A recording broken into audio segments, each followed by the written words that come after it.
Here on 104.9 The Horn. We're here for a good time, but not a long time. Off a little bit early, but we got a lot to get into. In the meantime, we'll talk about the Masters champion, Jon Rahm. Also, Texas basketball making a crucial acquisition into the coaching staff. We'll get into that. And Texas baseball keeps their winning ways alive with a series win over K-State. And Texas baseball tonight. We'll talk about all that coming up. Also, NBA postseason is upon us, ladies and gentlemen. So we'll get into the play-in. Also, what happened to the Mavs? We'll talk about that. Hear from Luka as well. The Rockets make a move with their head coach, Odell Beckham Jr. Finally, Dallas Cowboys.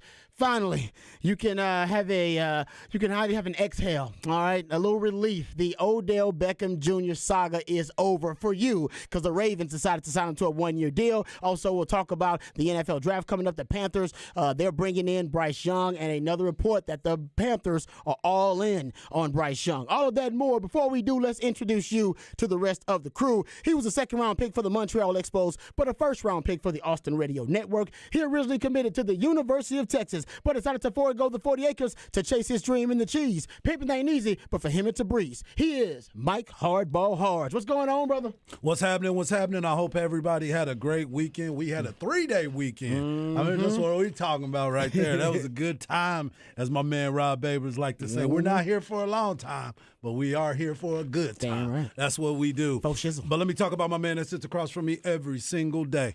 He hails from H-Town with the Get Down. He's a lifetime Longhorn and a proud card-carrying member of DBU.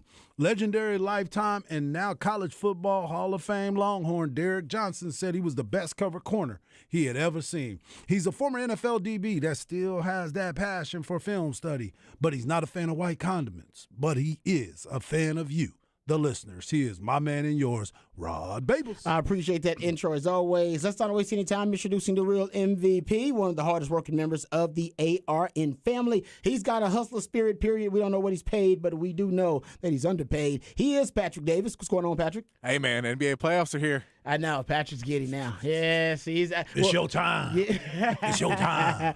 we got the play-ins tomorrow officially. Yep. So we'll preview those tomorrow and jump in. But today we'll start discussing the play-ins, which are set, and of course the playoffs, which are upon us. And what happened to the Mavs? We got some Luka sound that my man Patrick pulled. Luka was straight up asked about all these rumors going around that Luka maybe so dissatisfied with what's going on with the Mavs. By the way, everybody is dissatisfied with what's going on with the Mavs, but he may be so dissatisfied that he could be looking to make a trade, or at least request a trade of some sort. That was the report. I believe Tim McMahon was the one that threw it out there. He decided to clarify that report. He was asked about it. So we'll get to that coming up next segment. Talk some NBA. Rockets made a move. Patrick also said, you told me they'd make that move too. You told me at the beginning of the season that this was it for Coach Silas, and you're right. Yeah, I watched one game. And it could have. I think it was like the first week of the season. You were like, oh, he's done. I was like, he's done already? I was like, they just started. You're like, oh, it's over. Yeah, you watch a game, and you're like, oh, yeah, there isn't a coach on this team.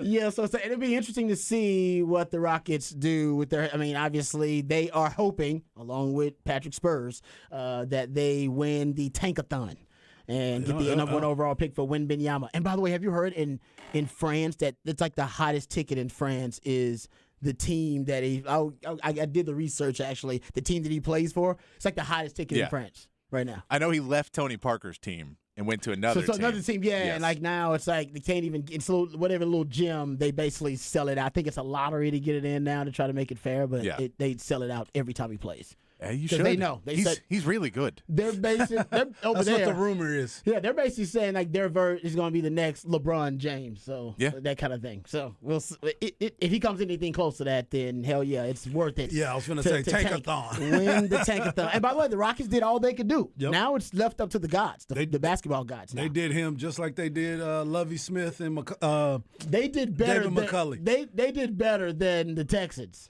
because they at least completed the Tankathon. But they weren't number one yet. Not yet. It's not that. That's all they can do. Now it's up to the lottery. When is the lottery, Patrick? When is that? May 16th. Oh, look, he knows. Oh, Spurs you know. fan. I've been looking at that date since week 2. Game You see 2. the way he said it, too? Yeah. He's all giddy. Mace? What'd you say? May 16th. May 16th. May Yes. 16th. Oh, he knows. He Yeah. knows. All right, we'll get to some NBA coming up next segment. Specs text line wide open for you, 512-337-3776. You also, I love that Rudy Gobert story, too. That is a weird story. Oh, We'll get I into love the that. Woj bomb. I've never seen Woj use that kind of language in a tweet. Yeah. What? Oh, yeah. Well, was he quoting someone in the Well, tweet? he was saying the word that Kyle Anderson said. Yes, okay. Yeah. But did he? Yeah, you know what? We'll get into it because that's some other NBA. I love even when it's time to talk postseason. The NBA still got a little salacious gossip for you. Always. It's the TMZ League or the E Entertainment League. I love it. Specs X line 512-337-3776. Wide open for you.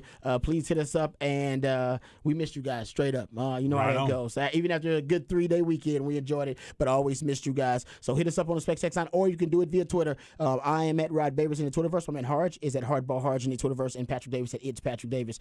All right, let's start with the big news over the weekend, and John Rahm really stole the weekend. Well, he definitely stole the Masters. Yeah. I don't know if he stole it so much as took it. Yeah, he just took that it thing. away. He just took it away from Brooks Koepka. 'Cause Strong-armed it.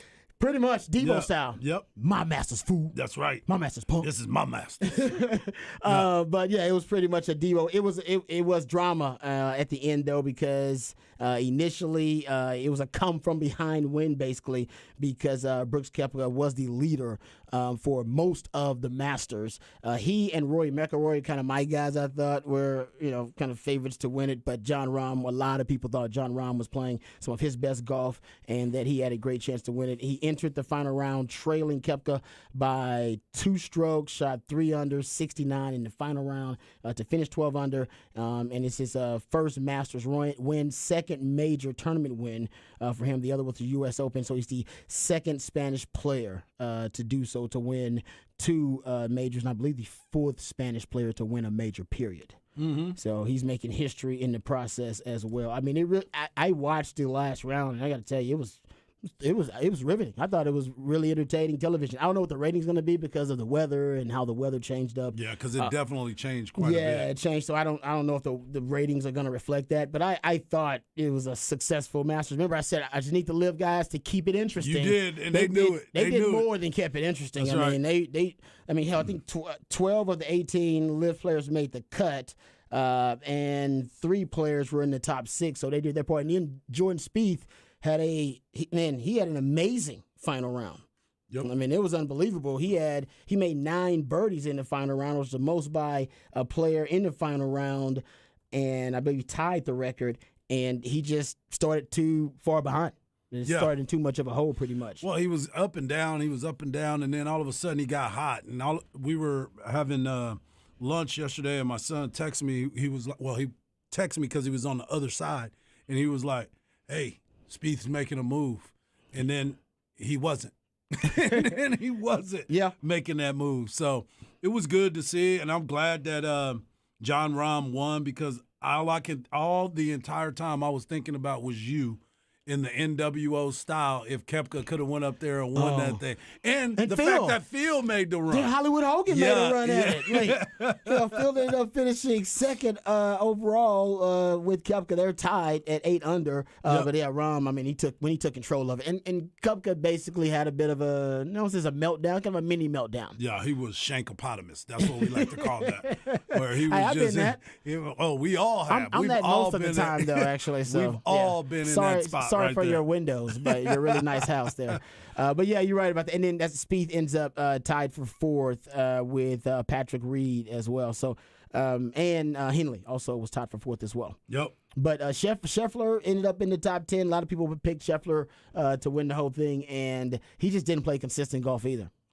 Just kind of like what you said, he didn't play consistent golf. But you saw a lot of different guys that made their move late, like Phil Mickelson and Jordan Spieth, which made it pretty thrilling. But nobody was going to catch John Rahm. He was the most consistent golfer basically the entire weekend. No doubt. Pretty much. No doubt. Except for the start. Except for the start. For his start. which- Double bogey or bogeyed on the first he put hole. himself he put himself in a huge hole because in the first round he had a 4 putt on the first hole and double bogeyed, and that was pretty much his worst hole. Yep. All weekend. Yeah, he said that John Rahm said he got a text from Zach Ertz, and he said Hey, what's up with that 4-putt open? What happened with that? Zach Ertz hit him up with it and asked him, hey, what happened with that? We actually do have that audio. It's John Rahm telling a little story after he won. He's got the green jacket on, and he's talking about his friendship that he has with Zach Ertz, J.J. Watt as well. That apparently they play golf and, the Arizona connection, and they're really close. And he told a story about those two guys that motivated him. Here is the story from John Rahm. For those people who believe in jinxing other players, people, and whatever it may be, Thursday morning when I was getting on the golf cart to get to this putting green 10 minutes before my tee time, I saw a text from a good friend of mine, and I'm going to name him because he is a Super Bowl winning champion, Zach Ertz. He said the text. I'm gonna paraphrase here, but he said, that first green looking like a walk in the park or something like that right now. 10 minutes before I 4-putted to start the tournament. So, thank you, Zach. Don't ever do that again, please. Okay, so here, J.J. Watt actually then screenshotted the text exchange and sent it out. So here's the text from Zach Ertz. Remember, this is J.J. Watt's phone. Zach Ertz says, let's have a day, John. 2 exclamation marks. Start fast. And then J.J. Watt says, let's go, John. Pretend you're playing with Zach and I. You'll set the course record. Because apparently he just whips him like it's all the time. And then Zach Ertz says, first hole green looks like a walk in the park. And then after he has his double bogey, Zach Ertz, because Zach Ertz also he's obviously the one kind of initiating this. 4-putt to start the round, not ideal. And then J.J. Watt says, horrendous. I said, pretend like you're playing with us, not like you're playing like us. Exactly. Pretty good. It's a good relationship right there. Yeah, I didn't even know they were that close. So apparently they are really close. But John Rahm was playing amazing golf. 11th PGA Tour win in the span of 6.5 years. And he's got, I think he's got 8 more in Europe. He's played in 26 majors and recorded top 10 finishes in 10 of them. And in 2023, he's played in 9 tournaments and won 4. Yeah. So he is really playing elite golf right now.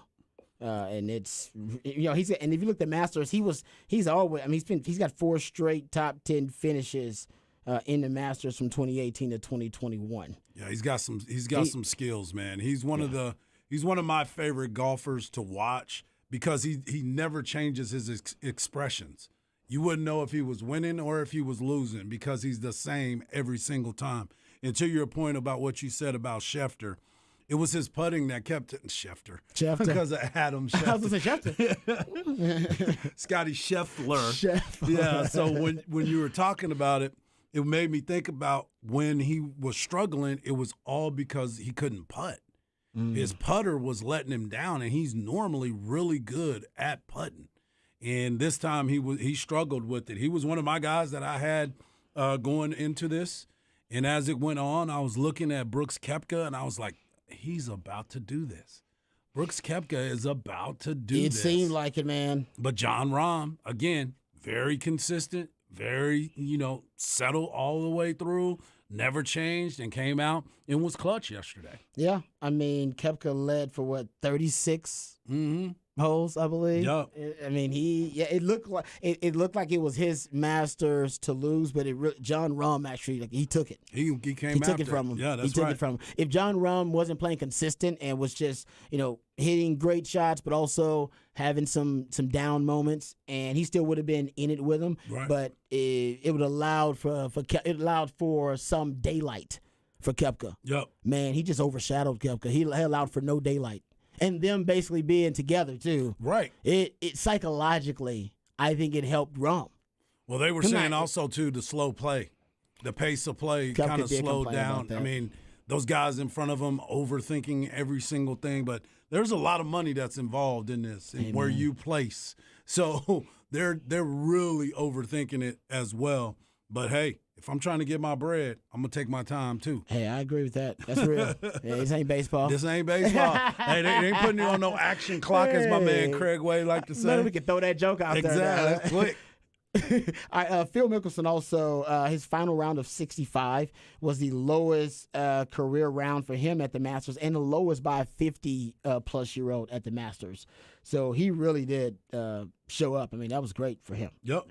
And people started rooting for him. Yeah, no By doubt. the end of it, everybody was like, yeah, at the beginning, Yeah. people were, they were upset with him. You could tell there was a lot of angst toward Phil Mickelson because of the Live connection, and he's considered, like I said, the Hollywood Hogan of that NWO turn that they all took to go to Live. But by the end, you can tell the real golf fans, I mean, that did matter to them by the end. They were rooting for, Phil Mickelson, not the Live brand. Right. They didn't see it at all. It didn't matter. That's why I like that at least nostalgia. Yeah, exactly. Yep. Well, because they liked Phil, or at least Yeah. they were a Phil fan back in the day, and I know a lot of people probably changed their mind about that, and I'm not criticizing them. You have every right to change your mind, but it's interesting that he had a lot more people cheering for him when he was making his run at the end. Yeah. And I kind of like that the majors are going to allow the Live guys to play. Right. They won't play in the PGA Tour events, but They don't care. They don't care. As long as they're playing in the majors, And that's the all ones they care. That's the ones that everybody's going to be Yeah. watching, Yeah. and that's when you can play up the the NWO Live heel turn, if you will, and you got your natural built-in villains. Yeah. But like I said, they're becoming less villains, I should say. They're becoming less of villains as the storyline of the Masters went on. They became more beloved. Yeah, and to your point, I mean, once this is over, they're going to go back to their world. PGA Tour is going to go back to their world, and then we'll meet up again at another major. But other than that, they're going to go out there and still not be seen. So that would be the biggest question for me. Will now more fans go and watch the Live Tour if they can find it? If they can find it, will they be more in tune to watch it? Because you got to see Phil Mickelson make a run. You got to see Brooks Koepka, and you got to see Patrick Reed. Those guys are three of the bigger names that went over to the Live Tour, and they had great weekends. They played really well. So would you be more inclined for those that are golf enthusiasts to go out there and watch it? You and I'm only watching because of Tiger, man, half the time, and I'll catch you on Sunday. You know what I'm saying? So, and for Tiger, man. Yeah. It hurt a little bit watching Tiger have to withdraw from the tournament. I knew once he got that ball that was on the edge and his foot was in the sand and the ball was sitting right above him, and when he took that swing and he couldn't stand, and he was hopping on that one leg. I was like, go ahead, you should have stopped right then. That was every old man was like, "Ooh, I know. Yeah. I remember that pain. I feel your pain, Tiger." I was looking at a story actually from Jason Day because I was just scrolling the internet during the Masters. Jason Day, when he was being asked about Tiger Woods, he revealed, he reveals basically that a screw broke through Tiger's skin at the 2022 PGA Championship, and that's why that basically Tiger had to stop playing. So nothing like that. This is in 2022, but I'm just saying he was talking about the injuries that Tigers have to deal with, and he talked about how that's why the surgically repaired leg. I'm sure I don't know, malfunction is the way to say it, but when a screw breaks through the skin, that ain't supposed to happen. That is and not. he's getting the best surgeons in the world. Yes, I did that in my garage. I did Tiger's ankle in the garage. That's what that felt like. If that truly happened, that is something that also you get infection. Yeah. You can get an infection too, so that might be why he was having so much trouble. Jason Day said, I was talking to him at the end of last year, and then he was saying the reason why he pulled out of the PGA Championship was a screw went through the skin on Saturday or whatever it was. Ugh. Or whatever it was.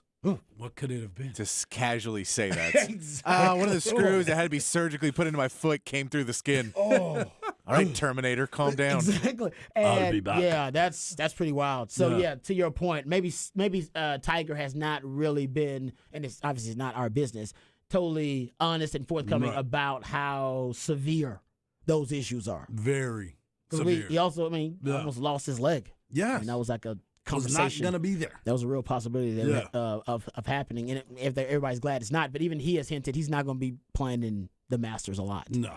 All right, let's talk Texas basketball while we got a little time here, gentlemen, because they made a very interesting acquisition to the coaching staff, and they decided to bring back an old familiar name, Frank Haith. Mm-hmm. Frank Haith is now joining the Texas coaching staff. And for those who don't know, Frank Haith was here with Rodney Terry as an assistant with the Rick Barnes coaching regime from basically when I was on campus from 2001 to 04. Around that time, he's also went on to become a head coach at places like Miami, Missouri, Tulsa. Recruited a ton of great talent here at Texas. I mean, we can go P.J. Tucker and LaMarcus Aldridge, a lot of Daniel Gibson, ton of great guys. Booby! He's another one, too. And was a coach of the year, actually, at one point in 2012. He's got that on his resume. Also, there's some NCAA stuff on there as well. Investigations into some of his regime, his time there in Miami when he was with, was the Nevin Shapiro stuff? Yep, Nevin Shapiro. By the way, I have a theory about people with shady names. When somebody has a shady name, don't think of it as a cool thing when you're doing business with them. You want people with boring names like when you're doing business with them. You don't want to cool Nevin Shapiro. Nevin Shapiro. Remember the guy at is it who's the Sherwood Blunt? Who's that? Oh yeah. Was that him? I think it was. Dude, you know that guy's Yeah, shady. yeah, His name yeah, is yeah. Sherwood Blunt. Come on, man. Remember the guy? Lyles. What was that? Willie Lyles. Willie Lyles. Willie Lyles. I know Willie Lyles, and I would tell his name is shady. I tell Willie to his face. You got a shady name, Willie Lyles. And what about, remember the Reggie Bush agents? Yes. I believe it was, I'm not joking about this. Go look at it. I think it was Lloyd Lake That was him. and Michael Michaels. Yeah. You're right. It was like You're right. What? Yep. You're gonna trust somebody named Michael? You can't come in my locker room with your name Michael Michaels. No, no, you're shady somehow. Anyway, Sherwood Blunt. was it Sherwood Blunt? Yep. That sounds like a rapper. Yeah, that's definitely Sherwood the one. Blunt. That is it. Yeah, that dude was doing some shady stuff. Insider trading all day.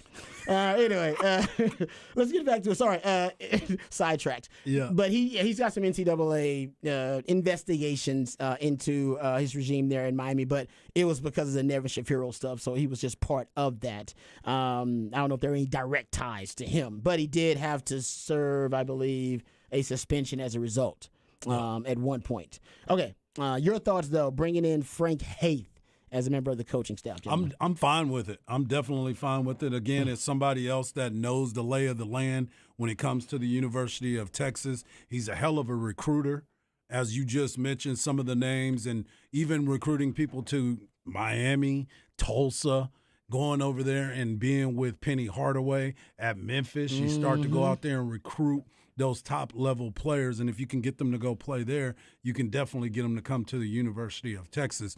So I'm fine with it, and as far as the shady past when it comes to things like this, come on, man. It's college basketball. I mean, this has been going on for a very, very long time. Yeah. And it didn't happen while he was at the University of Texas. It happened elsewhere. So I'm cool with all that. Yeah, my bad. It's a 5-game suspension. Yeah.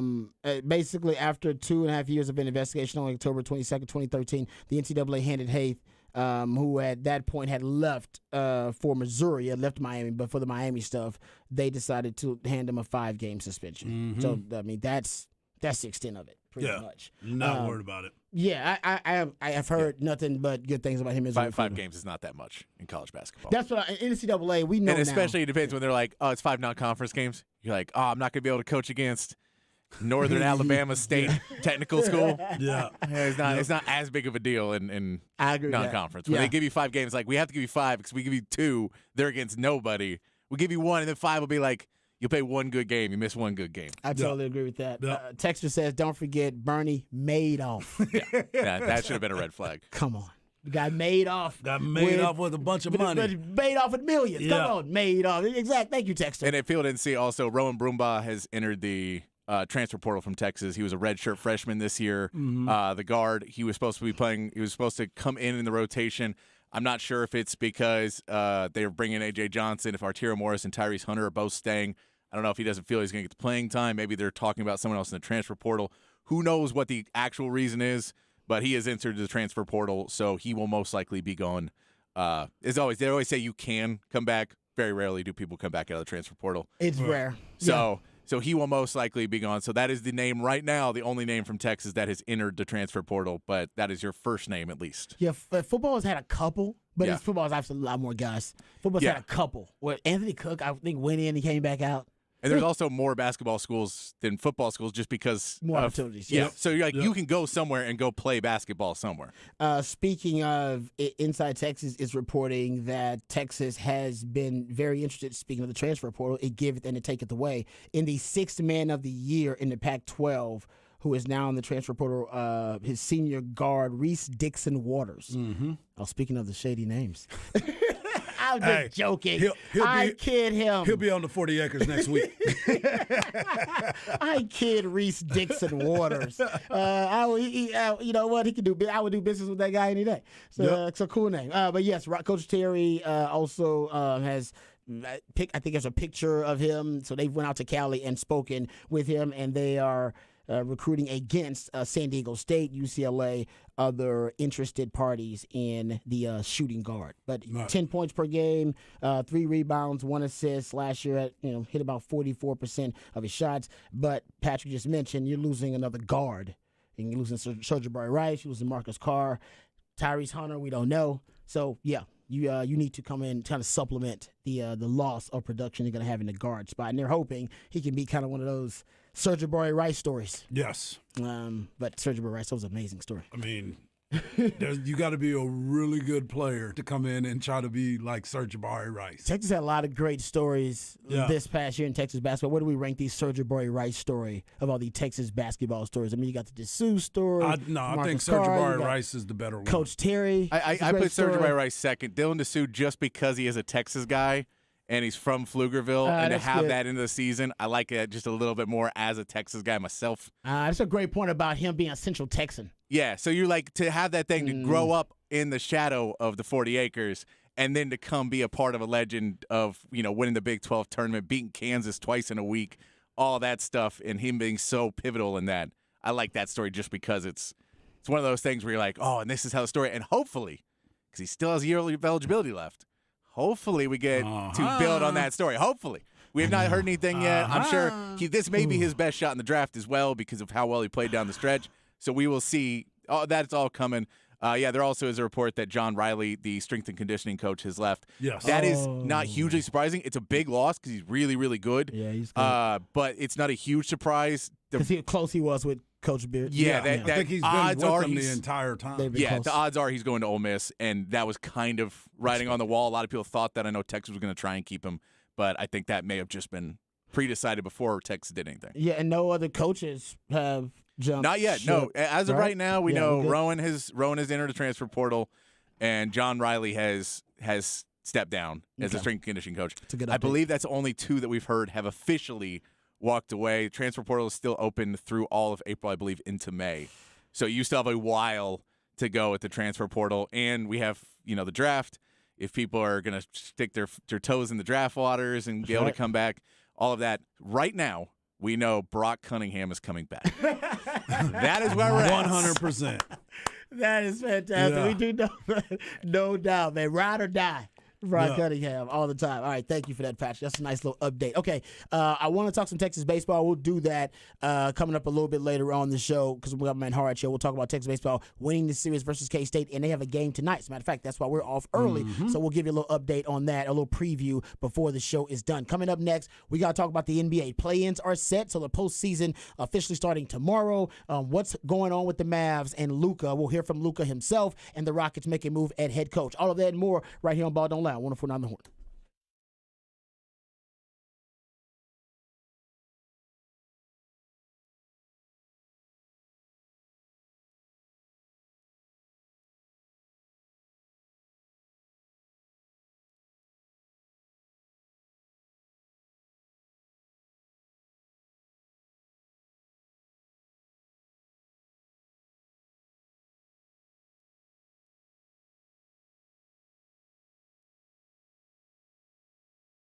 Mike Harge here, and I want to talk to you about my friends over at Quick Roofing. It's been raining outside a lot this weekend, and you're probably walking through your house not realizing that you might have a leak.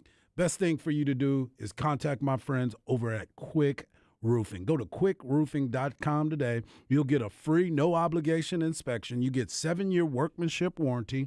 Quick Roofing is fully insured and have all state and local licenses. Quick Roofing doesn't even require any money up front until 100% completion and, of course, 100% satisfaction. Quick Roofing also provides a project manager on every job site, ensuring that you, the customer, get everything that you were promised. So what are you waiting for? Do yourself a favor and get that free inspection.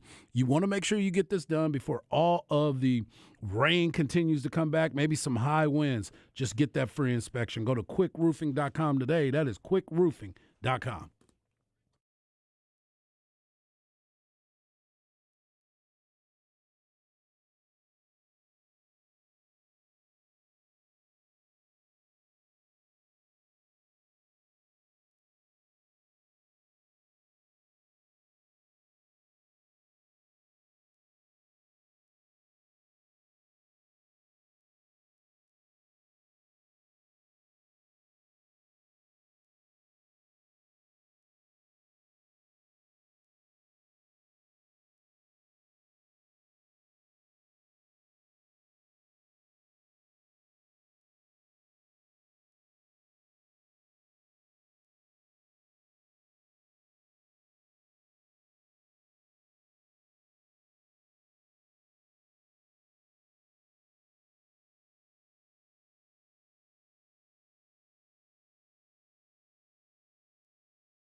Welcome back to Ball Don't Lie right here on 104.9 The Horn. It is a Smooth Soul Monday edition of Ball Don't Lie right here on 104.9 The Horn, intended to soothe the soul of sports fans whose team may have had a tough weekend.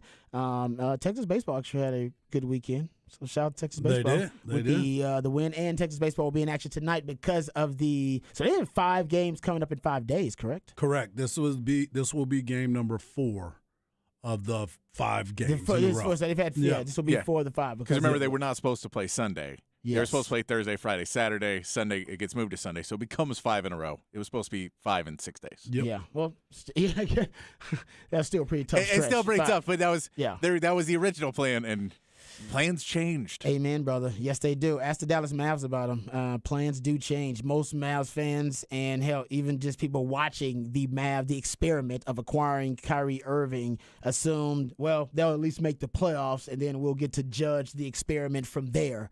That is not the case. And they decided to sit Luka. Well, they set a lot of it. They set Kyrie and some other guys for the second to last game, and then they ended up sitting Luka as well. Man, I mean, we've talked about this, I feel like, Nazem. They finished 38-44, 11th in the Western Conference. Patrick went into why it's essentially tanking to make sure that protected top 10 pick became more of a priority than making the playoffs. And actually, there's an investigation now. The NBA says, Adam Silver says, stupid. Patrick. So stupid. All right, then you're wise. Of course they tanked. Half the league tanks every year. So why? There's absolutely no benefit to be in the middle in the NBA. If you're in the middle in the NBA, you're the Pacers. And you know when the Pacers last won a championship? Neither do I. Because they're in the middle. It does you no good unless you're a very small market team and you can kind of keep your fan base happy. It does no good. If you want to win championships, you have to go down. Yeah. I get why they did it. They were awful down the stretch. So why would you want to go ahead and be like, you know what? Let's go play one more game and have a 14% chance to keep our pick. Or we can lose one more game and we have an 80% chance to keep our pick. I mean, logistically, and all rumors are, they're not even going to keep the pick. They're going to try and trade the pick, but they need more trade value to try and go get somebody and compete for a title. Yeah, because they don't believe. Well, maybe Kyrie will stay, but but you still clearly you need another piece. You need another piece, but Kyrie skipped his exit interviews and he's just going to the. Well, that's just Kyrie. Yeah, I know. You know what I'm saying? Well, Kyrie wasn't the problem. I'm not insinuating that. I'm not implying but I'm that. saying, but yes, come on, man. He may go to the meetings. Yeah, that's true. You should go to the exit. Just go to the exit meeting. But that may be another clue that Kyrie, you know what, I'm done with this too. Yeah, and Kyrie can want to move on. You can say that, but they're apparently going to offer a 3 or 4 year deal, and I don't know whether teams are going to offer him a 3 or 4 year deal. Oh, Kyrie. Yes. All the Mavs are going to make him a 3 or 4 year generous offer that others won't be. And I don't think any other team's going to do that. That's interesting. Yeah, they could do that. You know what? Why, if they don't believe that they can bring in anybody else, because it's hard for them to bring in free agents, and they don't have a lot of trade capital right now. Yep. I could see them saying, "Hey, man, we got we got to double down. You got to double down on this, and maybe it's the sunk cost fallacy kind of thing." But at this point, they may not have a choice. It's not like adding Kyrie was a bad thing. It was losing Dorian Finney-Smith was a bad thing. And so you can say the plus minus. Adding Kyrie didn't mean their team was worse because they couldn't share the ball. And you got to figure out the Jason Kidd thing now. Yeah, which they've now said they're keeping Nico and Jason Kidd. Okay. That's what Mark Cuban has said, which is insane. They're doubling down on everything. If they get that and Kyrie back, they're just doubling down on that they just did. But by the way, Harge did say when he first started, he thought it was going to be a failure. I'll give Harge a lot of credit. No, but that's the thing is you need to, like, the whole deal was a Kyrie trade. When it happened, I could have told you, anybody could have told you, well, they need to make another move, whether it's the buyout market or make another trade. Yeah. You have to make another move because this isn't enough. You gave up a 6'9", very good defender, and you're not replacing with anything. So now your best defender is Reggie Bullock, who's not a great defender. You don't have any big men. You don't have anything. You need to make another deal. If you're going to go all in, go all in. And they went almost all in. And so they've leveraged their future, but not enough to try and win it all. So it's just they can still in this offseason, especially if they have a top 10 pick, they can then try and go into draft day, trade that into something else, turn that into another player. If somebody who another team wants to get rid of somebody, you match that with a contract like a Bertans or somebody else that you have a contract, and you give up a pick and a contract to get another guy in, and you take on his bad contract as well. You can do that. That's what they're going to aim to do, but you just have to make sure it's the right guy, and that's where I don't trust the Mavs, because I feel they're just going to go, you know who else we need? We need another guy who shoots threes and doesn't play a lick of defense. That seems to be what they're going for. I mean, their reports are they're letting Christian Wood walk. Yeah. That Christian Wood experiment did not work for them, so they're letting him go. But it's like, all right, well now you have Maxi Kleber. That's your big guy because we all know this is not the Dwight Powell fan club in here. Why'd you even mention that name? Why'd you do that? He's trying to get Harge triggered. I mean, trying to trigger Harge. hey, too late. I'm already triggered. Don't get him As soon started. as this conversation started, you were talking man. about what they need. I was going to tell you what they don't need is Dwight Powell in the middle. We know how you feel about, and you're not wrong, but you do reiterate it as much as possible. Just want to make sure y'all understand. Mavs only 5-11 in games. Luka Doncic and Kyrie Irving played together, which is the worst winning percentage for a pair of teammates who were both All-Stars since the ABA-NBA merger in 1976-77. So just like you said, Harge, you could judge it as being somewhat of a success if they even made the playoffs. So you are right. It was a failure. And with this failed experiment, a lot of people are reporting, or at least there are some reports out there, rumors, that Luka may be displeased, dissatisfied with the Mavs, so dissatisfied that maybe he would request a trade. I believe Tim McMahon threw that out there as well. We have some sound, here's some audio that my man Patrick pulled of Luka being asked about that report. Here's what Luka had to say. Luka, when we talked to Cuban the other day, he said, obviously they want to keep you forever, but essentially they have to earn your loyalty. How do you feel about kind of the direction this franchise is going and what needs to happen to make you comfortable that this can be a long-term fit for you? Yeah, I mean, I saw the report. I don't know who. Somebody said that I was going to address the trade. It was funny, because I didn't know that was true. I didn't say it. I didn't say it. I know. Be very clear. I don't know. Sources said it. No. To be very clear, I want to get this straight because seriously, I want to get this straight. Never did I say, "Hey, Luka is indicating that you're going to request a trade." What I said is, if they don't get this right over the next year, there's a fear that you could come to them as Anthony Davis did in New Orleans, James Harden did in Houston, Kevin Durant just did in Brooklyn, and say, "Hey, if we don't have a chance to win a championship, something's got to change." I know what you're saying, but I'm happy here, so there's nothing to worry. There you go. He's happy. Yeah. That man must Until make, he's not. Yeah. You know what I'm saying? That is Until true. he's not. That's like a woman. Exactly. I'm she's really happy. until she ain't. Until you get that side eye. Which might be tomorrow. Which might be tonight. Well, it might be right after this conversation. When I get hangry. So, yes, very good point there. I agree with that 100%. Yeah, I mean, and that's too, it's like you always have to look at a draft class and you see when the contemporaries in that draft class start winning. Yep. And when that starts to happen, that's usually when guys start to get a little bit more of that itch of like, the guy picked 2 picks after me, he's already won a title. The guy picked a pick before me, won a title. The guy here won a title. All these guys are leading teams to titles, and I'm better than all of them. And I'm not getting titles. That's usually when it happens. I don't think his draft class has gotten there yet. So he's still got a couple years. And Tim McMahon's not wrong. There are people in the Mavs who are very freaked out about this because they keep making all-in moves to try and keep Luka Doncic, which you don't do if you think your guy's going to be there and go, hey, let's do a 4-year build and do this properly and really get some young guys talent, in here and really try and build up. They're not building that way, which tells you they want to win now because they think if they don't win now, Luka's gone. It's desperation. A lot of desperation moves. Yeah. I'm with you. It seems that way. The NBA play-in also set. We'll get into it previewing these matchups tomorrow and give you kind of our NBA playoff picks. But the NBA play-in set for tomorrow, you'll have in the East, basically your play-ins from the East, are going to be Miami, number 7 seed, the number 8 seed, Atlanta, number 9 seed, Toronto, your 10 seed, Chicago. In the West, you'll have the Lakers as your 7 seed. Your 8 seed will be Minnesota, 9 seed New Orleans, and your 10 seed is going to be OKC. And then the Tuesday games will be Hawks at Miami. That's your first one. Then Timberwolves at L.A. That's your second. Your Wednesday will be Bulls at the Raptors, OKC at New Orleans. Friday games, you'll get the loser of that Atlanta-Miami game versus the winner of the Chicago-Toronto game. And then you'll get the loser of that Minnesota-Lakers game versus the winner of the Oklahoma City-New Orleans game. This is so confusing to me. It is a little confusing. Like you win, you lose, you win. I'm like, what is going on for this? But if we're going to talk about how people are mad that the Mavs are tanking, then this helps. It does. It does help teams not tank. And that's why people are freaked out. Like, the Mavs didn't want the 10th seed. You're like, they had to win 2 games to go get killed in the first round. I get that's not. Now, if you're a young team, then you really want that because that experience is so You valuable. can be hungry. But Yeah. the Mavs are not really a young team anymore.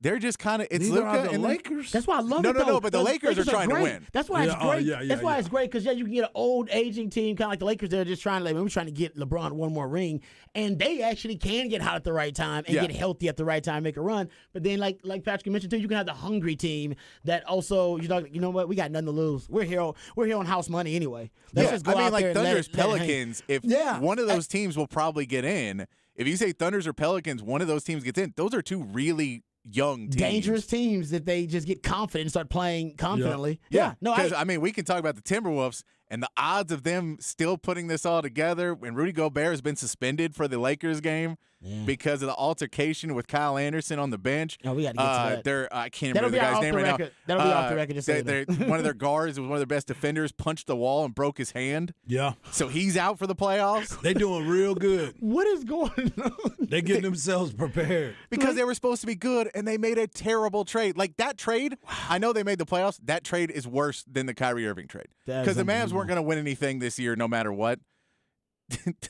If you told them right now, if you said, hey, Timberwolves, would you trade Walker Kessler for Rudy Gobert? Or you said the Jazz, would you trade Walker Kessler for Rudy Gobert? They go, no. I'd rather take the young guy that's playing better than Rudy Gobert is.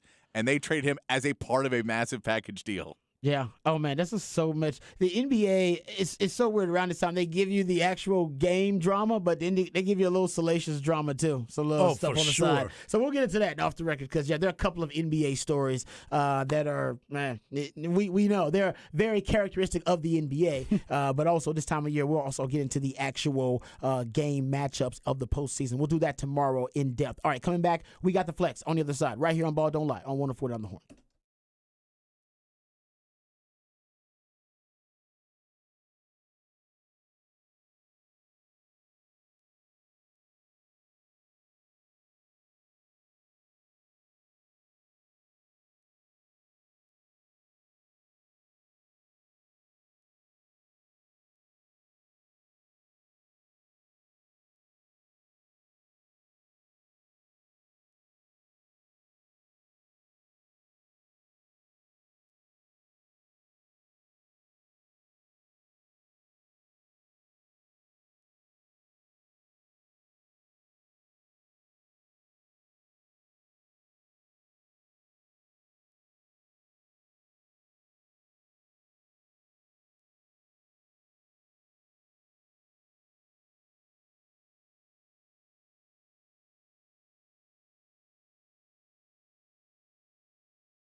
Welcome back to Ball Don't Lie right here on 104.9 The Horn. Smooth Soul Monday edition of Ball Don't Lie. That's my man Patrick play some jams that are intended to soothe the soul of sports fans who may have had a tough weekend. We actually had a long weekend, and we're going to be off a little bit early today as well because of that weather over the weekend. Texas baseball had to shuffle some things around, still found a way to win the series versus K-State, but tonight they will be in action as well at 5:45.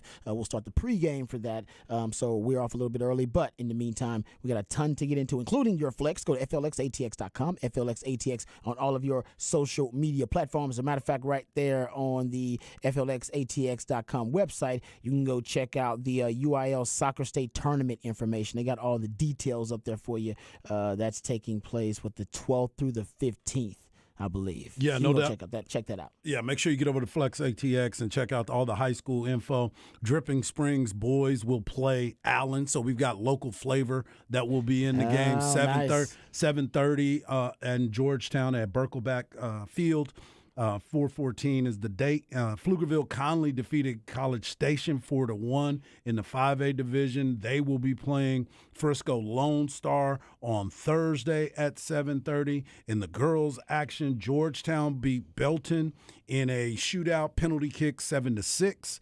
And they'll be playing on their own home field. Round Rock Westwood beat the Round Rock Dragons 3-0. So Georgetown will play on noon on Thursday versus Frisco, and Round Rock Westwood will be playing on Friday at noon against Louisville Marcus. So we have a bunch of local teams that will be in play, and Dripping Springs, they're looking sharp as well as Georgetown, obviously, and of course Round Rock. Nice. Westwood, excuse me. Well, make sure I put the wood on there. Not the Dragons, the wood. You're going to get people hitting you up. Oh, for sure. Especially in my house. Get people especially in my house. That's right. All right. Go check out FLXATX.com, FLXATX on all of your social media platforms as well. And also, I want to give a shout out to I figured you were going to I was going to set you up. I was like, I want to give a special shout out to the Austin FC Next 15U. They went out and won the Generations Adidas Cup out in Florida. The 15U team is a bunch of former teammates of my son DJ, who was part of the Austin FC at one point. Kudos to them. I know how hard those guys work. I know how these kids are starting to mature because I've been around them since they were 7 years old. So congratulations to a lot of those kids that are now making that move, man. And they got to have something to be proud of, right, around here? Yeah. No, I mean, that's amazing. You said 15 and up, right? 15, and every 15U. Every MLS team has a team like that. That's right. And the Austin FC winning the whole thing. That's legit, man. Nice. That's fantastic. Yeah. And they got a hero's welcome when they flew back in. A lot of people from the Austin FC community were waiting for them at the airport. That's outstanding support, man. No, we know Austin FC has one of the strongest, no doubt, fan bases in all of the country. All of MLS. I mean, I really can say that, considering the sellout streak. I believe they still have the sellout streak. Yes, they do. At home here at Austin FC. They are not playing their best soccer right now. Not right now. Not right now. Not right now, but I'm sure it's a long season. I'm sure they'll get it turned around. They're putting all the resources to these young kids. Maybe that's what it is. That could be what it is. I hope that's what it is. Yeah. That's what we're rolling with right now. 2-3-1 record for Austin FC right now. Go to FLXATX.com, FLXATX, and all your social media platforms. My man Harge got you plugged in. Talking soccer. Who knew? Soccer. Who knew? Man, well, you got soccer from your family because your wife played soccer at the highest level. Your son likes to play soccer. I don't know if your daughter's going to get into it. Y'all trying to push her into it, but we tried. She's not feeling that right now. We're thinking more like UFC for her. Because every time we bring it up, she is ready to throw down. Throw down? I know she's young, man, but I guess you can't start up too early. Can never. All right, we'll get back into some discussion about actually some Texas baseball. We'll do that before Texas baseball in preview because we were going to get into that earlier. Ran out of time, and while we got my man Hart here, I want to hear his thoughts about the Texas K-State. We also have people on the Spec text line. Hit us up about Texas baseball, so we will do that. What you got coming up on Harsh Knock Life? I'm going to talk about MLB baseball and some of the numbers that are coming across across and some teams that might be shocking you in the MLB power rankings right now. All right, I like that. That'll be coming up at 4:30. We'll talk about Odell Beckham Jr. being signed by the Ravens in the top of the 4 o'clock, and also the Panthers bringing in Bryce Young. So some NFL news, notes, and nuggets coming up next right here on Ball Don't Lie. 104.9 The Horn.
Welcome back to Ball Don't Lie right here on 104.9 The Horn. Smooth Soul Monday right here on Ball Don't Lie. My man Patrick's intentions are to soothe the tortured soul of sports fans who may have had a tough weekend. But, actually, if you're a Ravens fan, you're celebrating this weekend. Are they celebrating this weekend? Good question. Good question. Yeah. Actually, you're right. That's the discussion that I guess we're going to have here. Good question. They signed Odell Beckham Jr. to a one-year deal. And we'll get into some Longhorns that are trending for the Cowboys and also the Panthers bringing in Bryce Young. I am not happy about these reports that the Panthers are in love with Bryce Young. It's coming up from everywhere. Because you thought it was going to come right back to you, didn't you? Peter King. Yep. Chris Mortensen now, he's saying, oh, man, they're in love. They love them some Bryce Young, and now they're bringing him in for another visit. I don't like it. I don't like it at all. That's you have every right to not be happy. I don't like it at all. Yep. And the Texans, maybe they love them some C.J. Stroud. We don't know, but we'll talk about that too. Because Peter King has another report about the Panthers and their intentions. But Chris Mortensen's the latest insider to say that the Panthers, they love them some Bryce Young. Mm-hmm. Okay, we'll get into that coming up. Let's talk about this Odell Beckham Jr. Signing, gentlemen, because I'll admit I'm not often surprised in football because I consider myself a football theorist, so I can see it from every angle. I'm surprised that Odell Beckham Jr. got this much cash on a one-year deal. 1 year, $13 million signing bonus, so that's straight cash, homie, right up front. It's like 13.8 or something like that. So they basically, it's kind of that cash over cap thing that Patrick talks about. They gave him everything in a signing bonus up front, pretty much, and the base salary is the minimum salary that it could be, a little over $1 million, and then $3 million in incentives if he reaches, I don't know, certain catches, certain amount of targets, certain amount of yards, that kind of thing. So he could make up to $18 million on this contract, but he's definitely going to make at least $15 million. Right, for sure. Yeah, he's making $15 million walking in the door. Yeah, and he wanted $20 million. Like as soon as he signed that paper, and this is a guy that's getting $15 million. This is a guy coming off 2 ACL tears in the last 3 years, gentlemen. Yeah. And so I'll say he's got a great agent. I don't know who his agent is, but damn good job, because if you're a Cowboys fan, at least you know now, applaud your Cowboys, because if this is what the number was on, ain't no way the Cowboys should have been trying to pay Odell Beckham Jr. this kind of money. Not for 1 year. Not for 1 year. I wouldn't have paid it for 2 years. Well, I think I would have. Went out there. I'm at that point where I'm starting to look at some of this and what fits what and how much money does anybody. Or again, great job by his agent, negotiated it perfectly, did what he needed to do. But what are we playing for? If you're going to give 1 year contracts, it's just like Lamar Jackson. You're giving him a 32. What is it? The non-exclusive is 32.5 or something like that. That's what he would play. That's what he would play for as under that franchise tag. Give him 40. Give him 40 and say, hey man, you got 1 year. You got a 1 year deal, $40 million, whatever the guarantee is going to be on the signing bonus, and go out and play under that cap. Because look, Daniel Jones got $40 million, and if anybody tells me that Daniel Jones is just as good as Lamar Jackson, I'm done with the conversation, because it's not even the same thing. Because let's not forget, last year Daniel Jones was about to be gone. He was about to be released and not being able to. But Brian Daboll came in, got him figured out. Figured, hey, man, this is going to be my quarterback. I like what he does. It reminds me of Josh Allen. Well, let's not forget Josh Allen wasn't that good of a quarterback when he was coming out either. He got better. And then what happened to Josh Allen last year? He reverted back to the original Josh Allen that everybody had questions about. He started throwing a bunch of interceptions, started looking bad in the pocket, wasn't doing the good things. If you are planning to win a championship, what is your risk reward now? And if you're not, then if you want to be, like Patrick was talking about the Indiana Pacers, if you just want to be in the middle of the pack, then stay in the middle of the pack and then stand on your guns and be ready to go. And I'm not going for this. I'm not going to pay him that much money, because you're still going to go backwards. So now you went out and signed for $15 million, 18 if you can get to that number. But who's going to be the quarterback for you now if your quarterback walks? Which is why I don't understand Odell Beckham Jr. signing, because I don't think Odell Beckham Jr. is that much of a difference maker now. Let's start from this stat.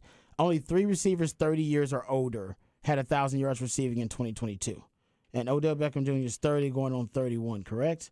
2 ACL tears in the last 3 years. He's averaged 38 yards per game with the Rams receiving and hasn't averaged more than 45 yards per game receiving since 2019. So I don't disagree with what you're saying about teams need to spend money. You spend money. I just don't think it's a wise way to spend your money on an aging wide receiver in a market of wide receivers, which I said it's the deepest position in football. You can find quality wide receivers. You're paying for the name brand of Odell Beckham Jr., not necessarily productivity. That's Well, he was on his way to be the MVP in the Super Bowl, but again, that was 2 years ago. That was two seasons one ago. ACL, two ACL tears ago too. Yeah. This also seems this seems more a political move for the Ravens in the sense that OBJ is friends with a lot of the names in the league. They posted afterwards that him and Lamar were FaceTiming after he signed. Mm-hmm. So they were already talking. So I think this was put in a move. We saw that Odell Beckham Jr. was supposed to meet with the Jets today, and that's why that deal got pushed through, was because his agent basically said, we're going to make a deal with the Jets today. So if you want him, you better put your best offer on the table, because we're going to New York agent. and we're going to New York, and he ain't gonna be a free agent on Tuesday. And so that's how they got the deal done. And I think the Ravens needed to, even if they don't keep Lamar Jackson, needed to show Baltimore and everyone else that, no, we're not the evil guys that don't spend money on wide receivers. Right. We got Past Bateman their now. prime, right, We Rob? got Andrews. We got Odell Beckham Jr. And we got this guy that's coveted free agent. We got him, and we got your guys. And Lamar, you can't say we're not working for you, because we just went out and got your guy, Odell. So come back and do another year. Come back and play another year, and then let's worry about this contract after next year. It's too late though. Yeah. I think I agree with you, but that's what it appears that the Ravens are doing, and they just have to do something, because if you don't do anything, then the narrative shifts at a certain point. I think they're doing everything they can to make the narrative that Lamar Jackson is the disruptor, not them. And this is another piece of that, to make sure Lamar Jackson stays as the guy who no matter what they do and no matter what they offered, there's nothing they could do to make him happy. He is the to Patrick's point, and because I don't really understand it, so that conspiracy theory makes more sense than anything I've come up with.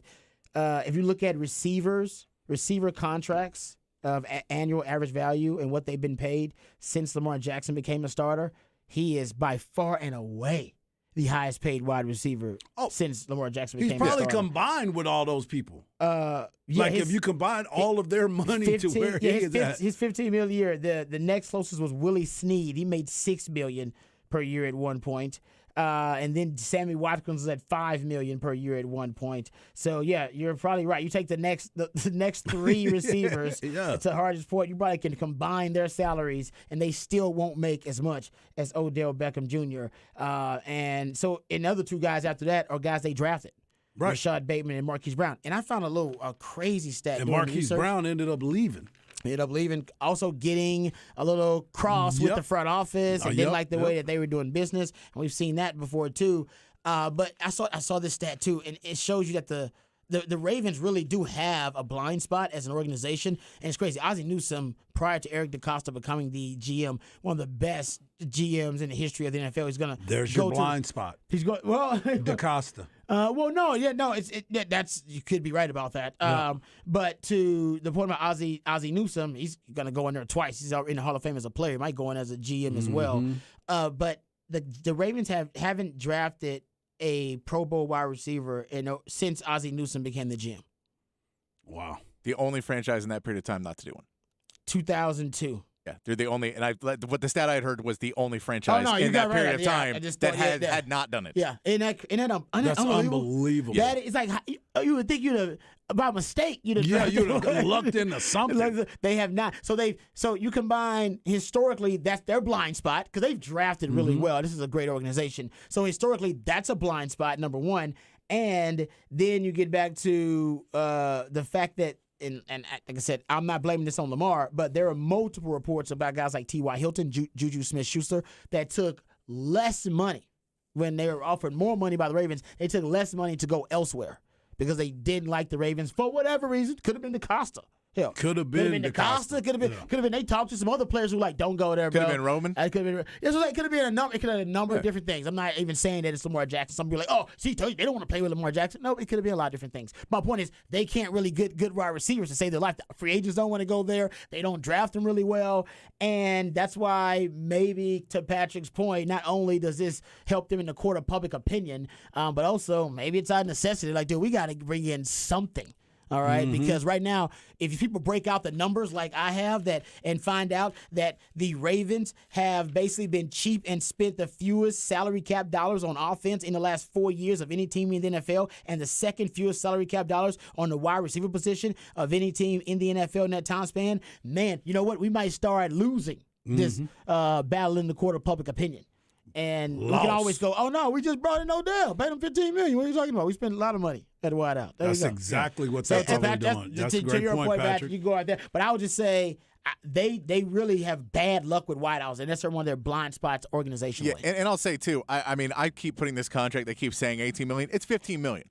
Because if they're not winning, they'll bench Odell Beckham Jr. and not pay him that last $3 million. Like, those incentives won't be met if they don't want him to be met. Still 15. That's pretty high. No, I get that, opinion. but I'm just saying, let's say it's a 15, not an 18, because 18's if they win. And so if they win $18 million and he plays great, then $18 million is a discount. Cheap. That's cheap. They still don't have a quarterback. No, I agree. but I'm saying at $15 million for signing a wide receiver in today's market is not terrible. Now, OBJ, the question is, how many other wide receivers on the market are out there? You know, you got Allen Lazard for a little bit cheaper, but Allen Lazard's not a name that's going to spark any, like no one's going, ooh, you got Allen Lazard, now you're Super Bowl champs.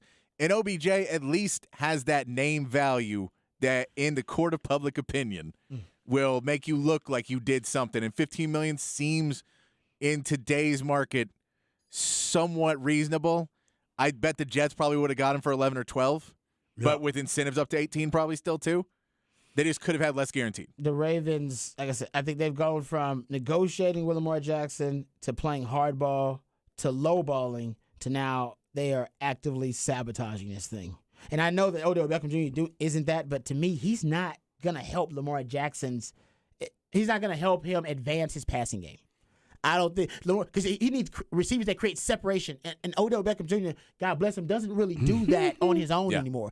And the Rams helped him because Sean McVay's one of the best at scheming receivers open. Yep. The offense the Ravens have right now doesn't do that. Now, maybe Todd Monken, and I like Todd Monken. And they have a previous relationship, too. Todd Monken and Odell Beckham Jr., they were together with the Cleveland Browns and when he had 1,000 yards receiving. There you go. Okay. So good point. I think he was playing with Baker Mayfield at that time, if I'm not mistaken. They were running. Yeah, that's a good point. So was that when his dad made the mixtape? That was when the mixtape. He could have brought he would have had 1,200 yards receiving. I just remember his dad made the mixtape.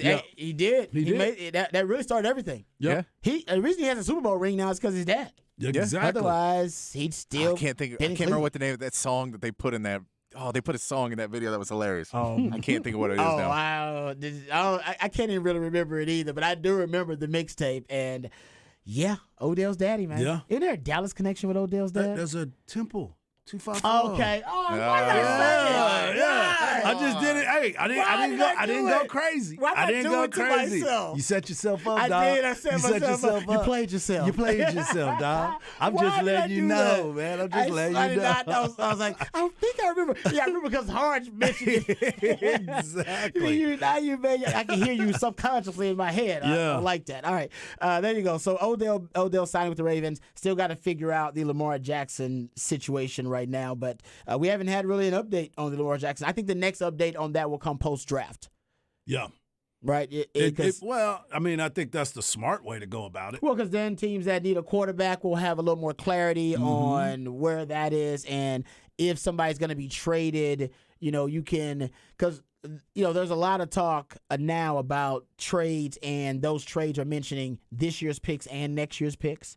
That's a lot tougher. That's a tougher sell than saying, you know what, we're done with this draft. I'll trade you next year's picks in the future picks. To trade the picks you're about to give up in the next 2 weeks when the draft comes up. Yeah, that's a tough sell for the owner who's like, nah, man, I want to see our first round pick. I want to see our shiny new toy, man. That's right. I want that shiny new toy right now. And like for the team like the Texans, they pick 12. You're like, if there's someone sitting there who falls to 12, and you're like, oh man, we get Carter, we get somebody like that falls to us at 12 that we thought was a top 3 pick. Yeah. And we get him at 12. Well, we don't want to trade that. Yo, That exactly. 12 all of a sudden looks to us like a top 5. It's it's But the mystery box. if This is the everybody's this is- taken- this is It the, is the this is the mystery Family box. Guy mystery box. It's the draft represents, and everybody will choose the mystery box, no Which- matter what the other prize is. Like, hey man, we got you a brand new boat or mystery box. It's like, I'll take the mystery box. Which is It's one like, of it's a those boat. one of those reports like that. of the whole Aaron Rodgers thing is that the Jets are more leery of trading this round's picks until the draft, and so it may wait to closer to draft day for that trade. That makes or sense. after the draft, because they're basically like, well, if we need guys, we're going to try and win now. Why do we want to give you guys that we're trying to win now, and we could use them if we need? So there's rumors that they may be waiting for around draft day to try and make that trade. And they just had a great draft. Yeah. So they're like, no, man, let's hit back to back. Yeah. Let's hit back to back on these. Back-to-back. Yeah, these drafts, we're great right now. So that could be part of it too. Okay, let's get into the Panthers bringing in Bryce Young. That is the latest report. And, this is why I'm getting a little uneasy about this as a Texans fan, because Peter King's Football Morning in America column for the second week in a row, he is bringing up in his column as one of the top items that the Panthers are, and this is a Chris Mortensen report, but last week he just had a report from his sources that the Panthers really, really liked Bryce Young. The only thing holding it up essentially was that Frank Reich, he's got a type. And it ain't 5'10", 5'11" quarterbacks. He likes 6'4" quarterbacks, and most of the quarterbacks he's had have been 6'3" or taller. Or actually, damn near all of the quarterbacks, not most, all of the quarterbacks have been 6'3" or taller, and that he may not be willing to experiment with a Bryce Young, the ultimate outlier at the quarterback position. But now, not only is Peter King reporting that management and ownership, they really like Bryce Young for the Panthers. He's saying Chris Mortensen stressed also, and he's pretty plugged in, that the Panthers, they like Bryce Young. Bryce Young to Carolina talk, and they, quote, will stick with him when it's time to turn in the card on draft night, is what Chris Mortensen is reporting. That's smart. I know you don't like it. I don't like, because I know you don't like it. Listen, I like both of the quarterbacks. Yeah. I love Bryce Young. And like Yeah. I said, I think if you're in the draft and you're in a position where the Texans are, if you love Bryce Young, then Yep. fight for what you love. You need to fight for him. You got draft picks. Honestly, you control the draft arguably for the next 2 years with all the draft picks you have. Multiple first rounders, 4 over the next 2 years. Go get him. If he's your guy. Now, if he's Right. not, then don't do it. That would be stupid. But I think they love him too. I think they're in love with Bryce Young too. Yeah. All the reports are that Bryce Young blowing people away in the interviews with his football IQ. What did you say? You gave us the cognitive test that he did the other day?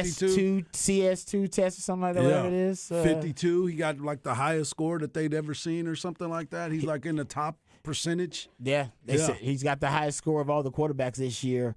And matter of fact, there's I think we Patrick has something sound. We have this sound. This is Daniel Jeremiah, I believe. Is it Daniel Jeremiah? Yes. I believe it's Daniel Jeremiah. And he is actually on, it's basically kind of a podcast, and he's talking about Bryce Young. And he's kind of in love with Bryce Young too. And he's talking about the intellect of Bryce Young. He's on the Pat McAfee show, correct? Yes. Thank you. He's on the Pat McAfee show, and here he is when Pat McAfee pretty much sets it up. And here are his comments about Bryce Young.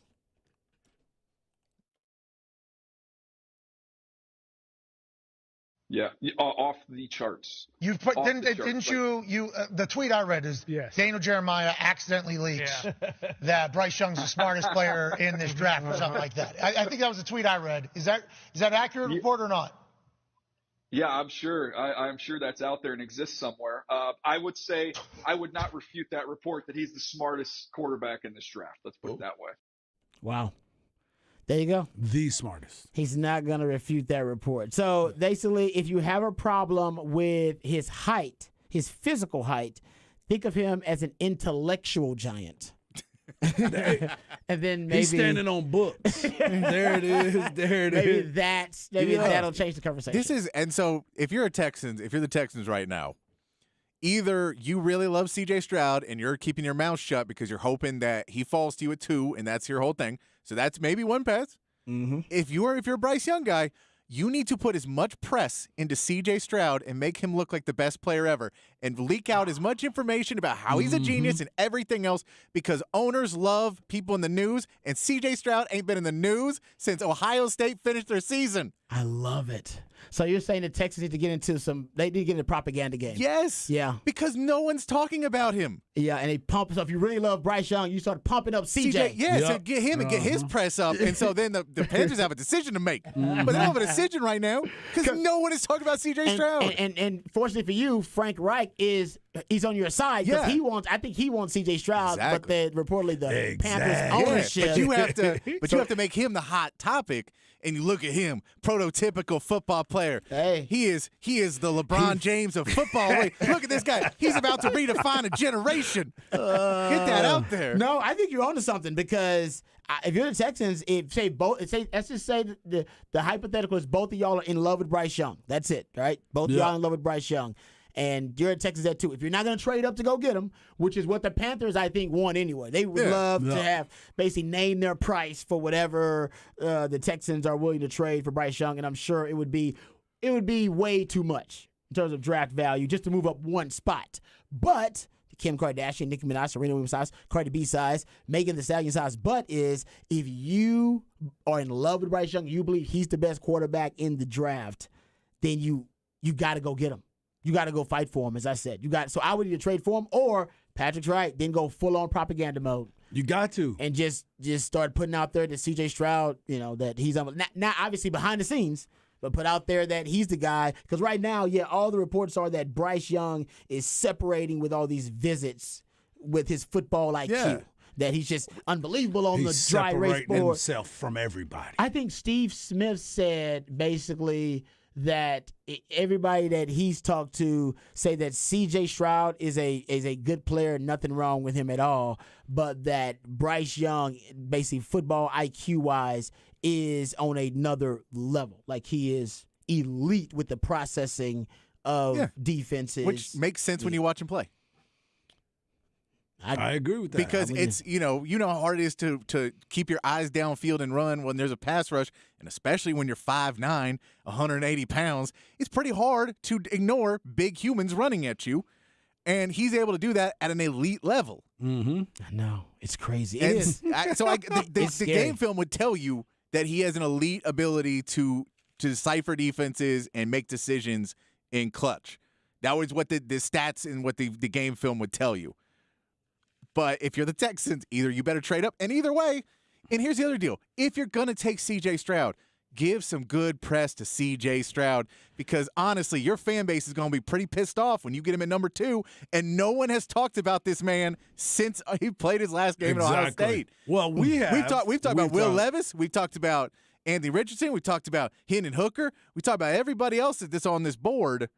And not just us, but I'm saying media in general. He's talking about every other person and telling you how these guys could be the next great quarterback.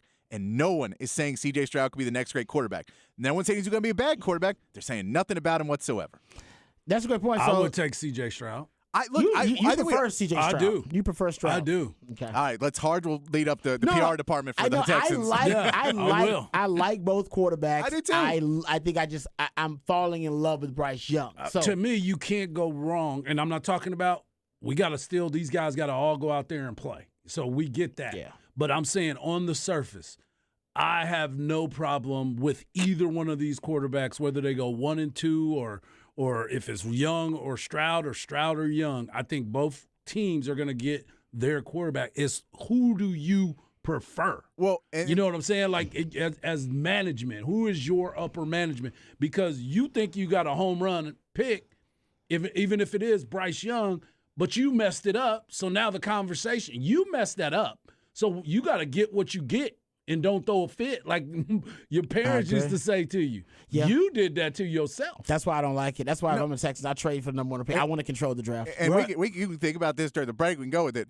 Tell me what C.J. Stroud is elite at. We know that Bryce Young is elite in his decision making and his reading of defense. We know that improvisation for Yes. Bryce Young is elite Okay. too. When the play breaks down, he's because amazing. that's what you got to go with. Well, I'm talking about C.J. Stroud. And Oh, I think I'm saying Bryce what's- Young, I think he I'm has saying the what's same elite ability. He with- just didn't never have to do that. But that's the thing, for is him. so CJ he had the top wide receivers. He had a top line. He did. Everything he needed to do. We got to see that in the very last game that he played. He ran around against a top level team, and he almost willed his team to the win. Oh no, and I'm not. And again, I I'm know not you're not disparaging. doing it, I'm yeah. saying if we look at the coverage, Bryce Young is an elite decision maker. He's elite processing.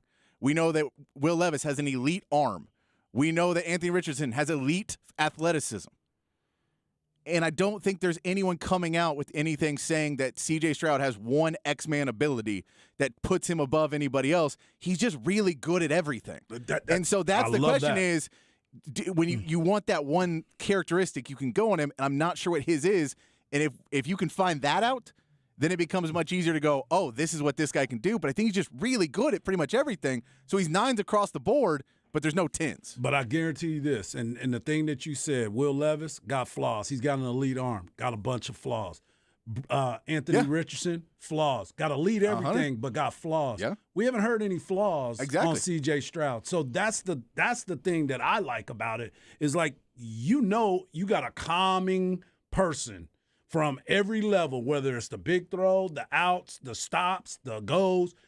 He can throw all of those. And going back to your point about being a little bit more elusive, we got a chance to see that. I believe, didn't they play Georgia? Yeah. Yeah, and we got to see where he almost willed his team to victory. He has that kind of talent. So I'm with you on that, and I know that they're just sitting in the weeds because they know it.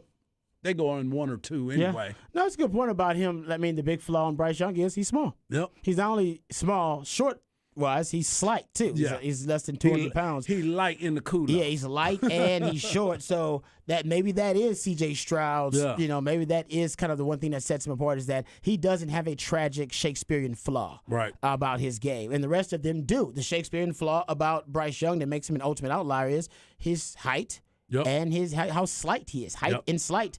That, honestly, that really can work out to be a guy that just can't really survive and perform at the NFL level. We don't know. I don't think it'll be that big of an issue, but we will find out. We will definitely find out. What you got coming up on Harsh Knock Life? We're going to talk a little bit of baseball right here. I want to talk about one of the hottest teams in the game and some of the young players that are out there as well. All right, we come back. Harsh Knock Life right here on Ball Don't Lie, 104.9 The Horn.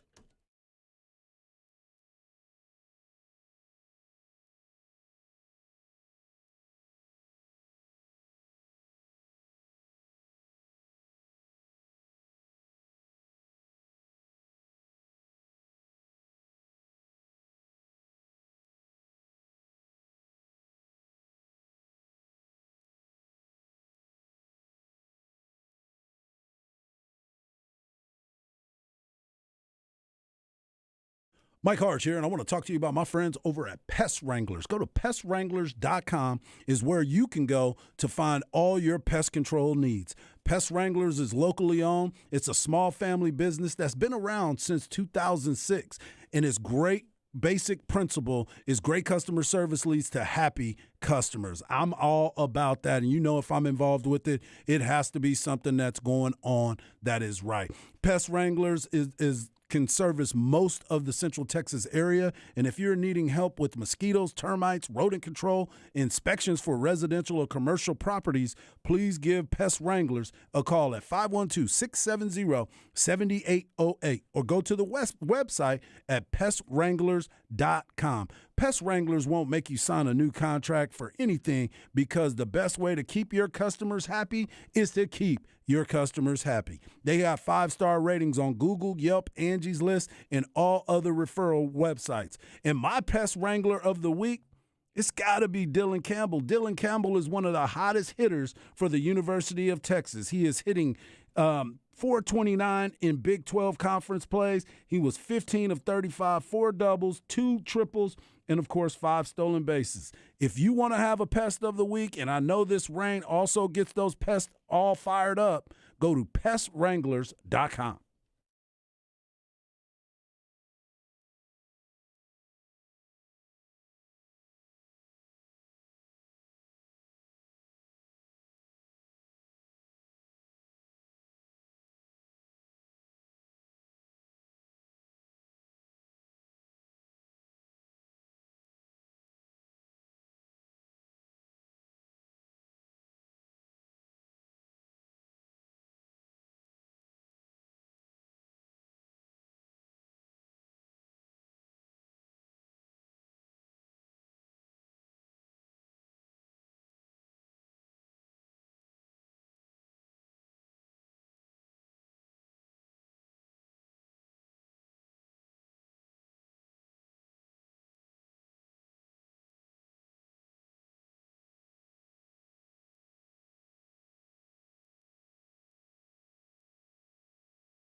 Welcome back to the Smooth Soul Monday edition of Ball Don't Lie. It's your boy Hardball Harge. You can follow me on Twitter at Hardball Harge.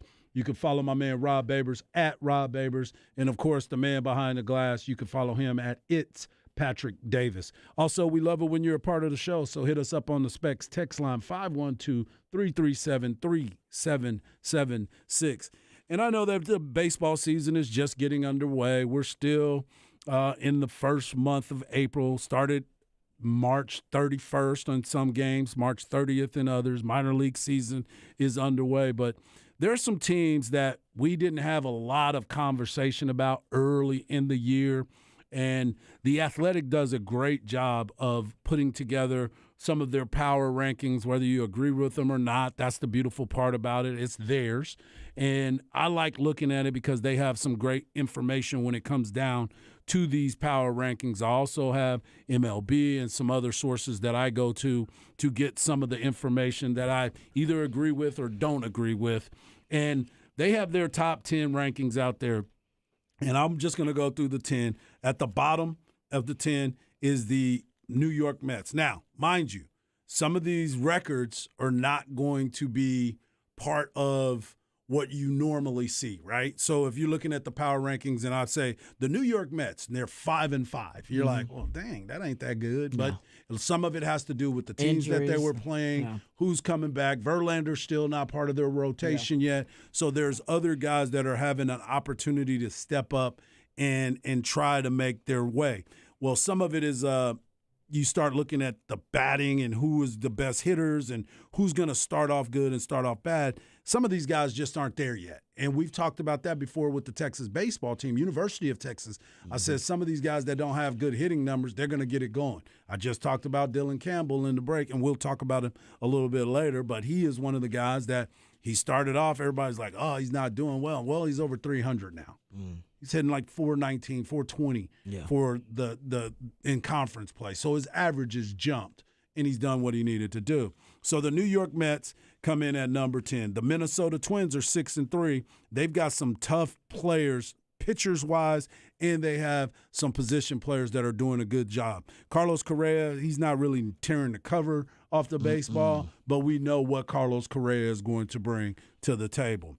The Toronto Blue Jays, a team that is 6-4, they are a team that I've been nervous about for a long time because they have so much young talent on their squad that they put a lot of fear in other teams because they can score in all different directions, whether it's George Springer, Bo Bichette, Vladimir Guerrero Jr., Biggio. They have a bunch of different guys that can show up and make things happen. You also have to look at their pitching staff. Their pitching staff is pretty solid as well. So it's good for them early in the season. Right now, here's another team, the Houston Astros. Go Astros! The Houston Astros are 4-6. It ain't good. That's not a good look. That's not a good look. But again, you go back and you look at what they played all the teams in the Central. They played 10 games against the White Sox, the Twins, and the Guardians. These are the best teams in their division, and the Astros opened the season up against them, and they didn't have Jose Altuve as well to start the season off. You also had to make the adjustment by losing Verlander also. So now you're trying to figure out – Hunter Brown, by the way, pitched great. I believe it was yesterday. He threw the ball really, really well yesterday. The Milwaukee Brewers, one of the best teams in baseball. We didn't know that they were going to be that, but they've started off well. They've got some good pitching, and their hitters are starting to drive the baseball. The L.A. Dodgers, we expect them to be in the mix all the time.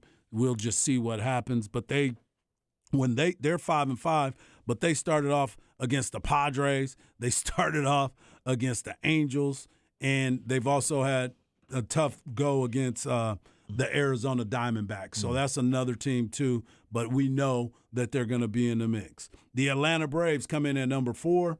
Austin Riley, Ronald Acuna Jr., they got destroyed last night by the Padres. We'll get into the Padres in a second because they are knocking the ball all over the place. But the Braves are right there as well. Number 3, the San Diego Padres. They also are 6-4. Juan Soto is starting to hit the baseball. Wasn't hitting the baseball earlier. They still don't have Tatis yet. Then he's coming back. So think about that. They're going to have Tatis. They're going to have Bogarts, who they got from the Red Sox. They got Manny Machado at second base, and they got Soto in the outfield. They are definitely a team to be reckoned with. The New York Yankees come in tied for number one. The New York Yankees, Garrett Cole is continuing to throw the baseball. Aaron Judge is doing Aaron Judge things. He had 2 home runs yesterday. Torres, the second baseman, is starting to steal bases. So this is going to be a battle between the Rays and the Blue Jays, and the Yankees, of course, which leads me to the Tampa Bay Rays. This is unbelievable what they are doing right now. It is crazy. They are 9-0. They started off, they've outscored their opponents by 57 runs early in the season.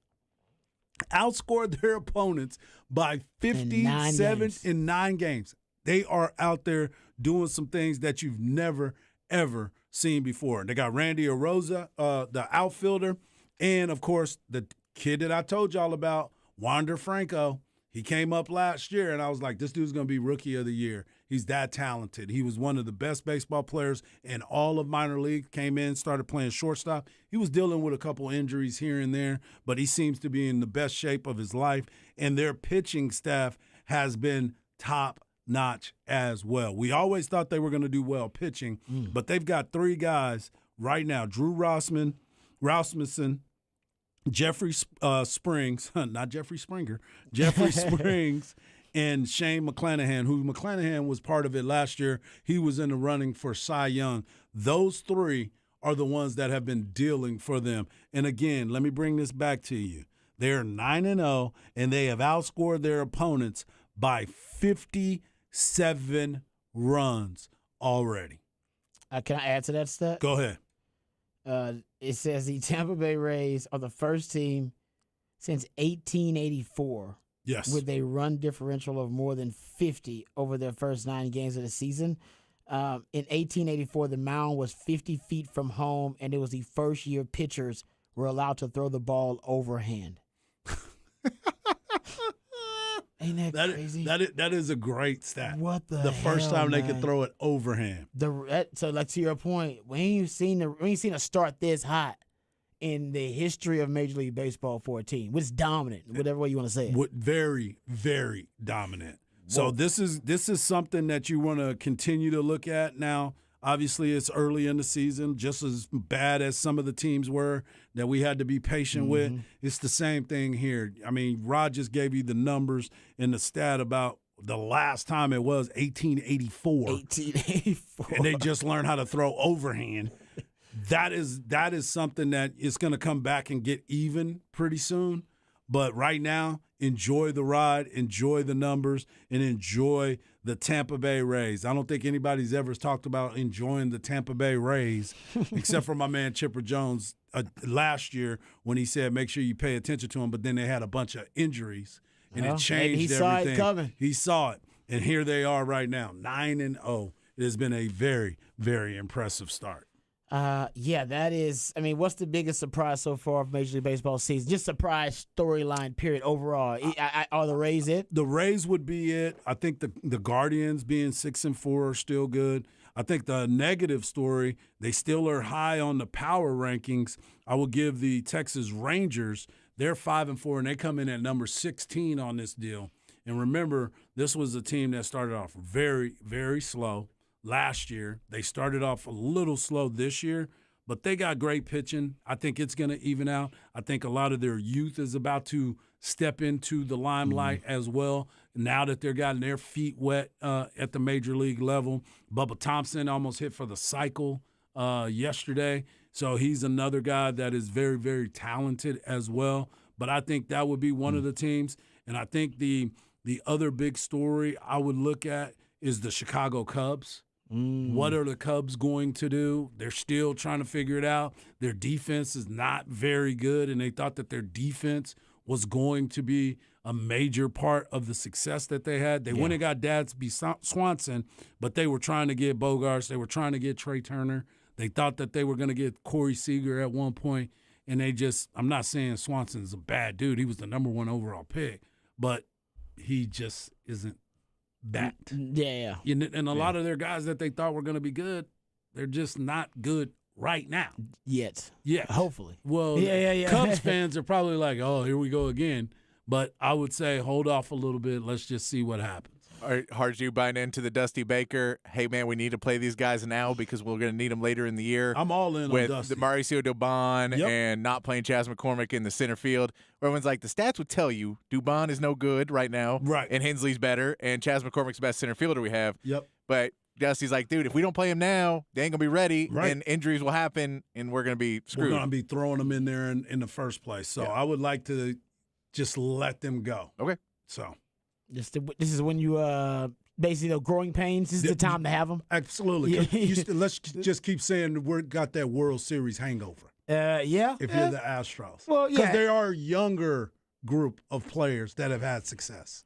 That's a good point. You know what I'm saying? Like if you were an older team, you can work your way out of it. Some of the and I still believe some of these younger players are going to work their way out of it. I mean, you're in the big leagues. You're going to have some tough times. There are going to be some moments where you go through this little spell. It's a game of streaks, right? You're going to either have them or you're not, and they're going to have them because that's who they are. Yeah. I trust Dusty Baker. Remember, a lot of people didn't trust him for a while. Now they got that World Series championship, and they're like, oh, yeah, man, Dusty, go ahead, man. He's do earned your it. thing. Yeah. And I agree with that. It's a good point. Yeah. I remember people panicking initially about some of Dusty's moves. There's less of that now because I think Dusty he earned it then, but now, of course, with a championship, a lot of less stress and anxiety with this slow start for the Astros among Astros fans. All right, good Hard Knock Life there. We come back. We'll talk off the record. The salacious gossip happening in the NBA. What's happening with the Timberwolves? We'll get into that. You have teammates getting into it, having scuffles on the sidelines. We'll talk some NBA on the other side right here on Ball Don't Lie, 104.9 The Horn.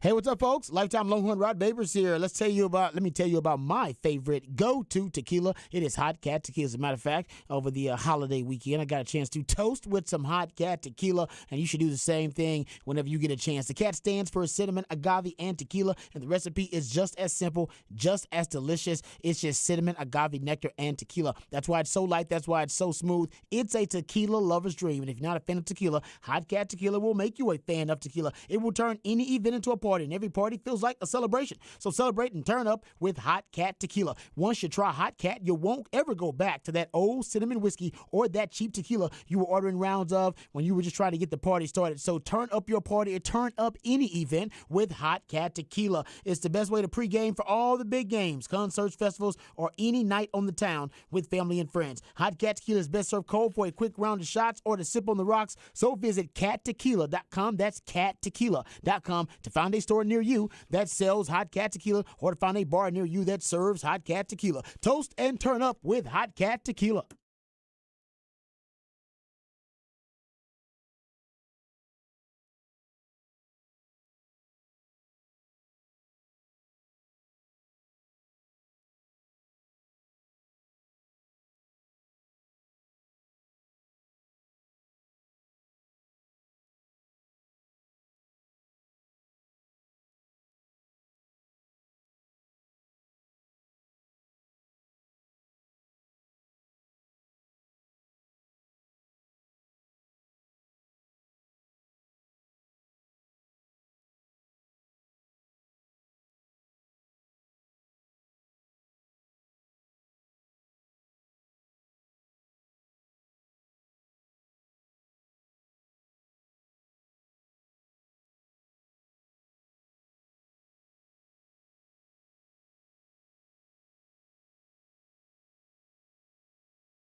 All right, well, welcome back to Ball Don't Lie right here on 104.9 The Horn. Apparently, gentlemen, there's tensions boiling over in the NBA now that the postseason is among us. There's a lot of teams are stressed out.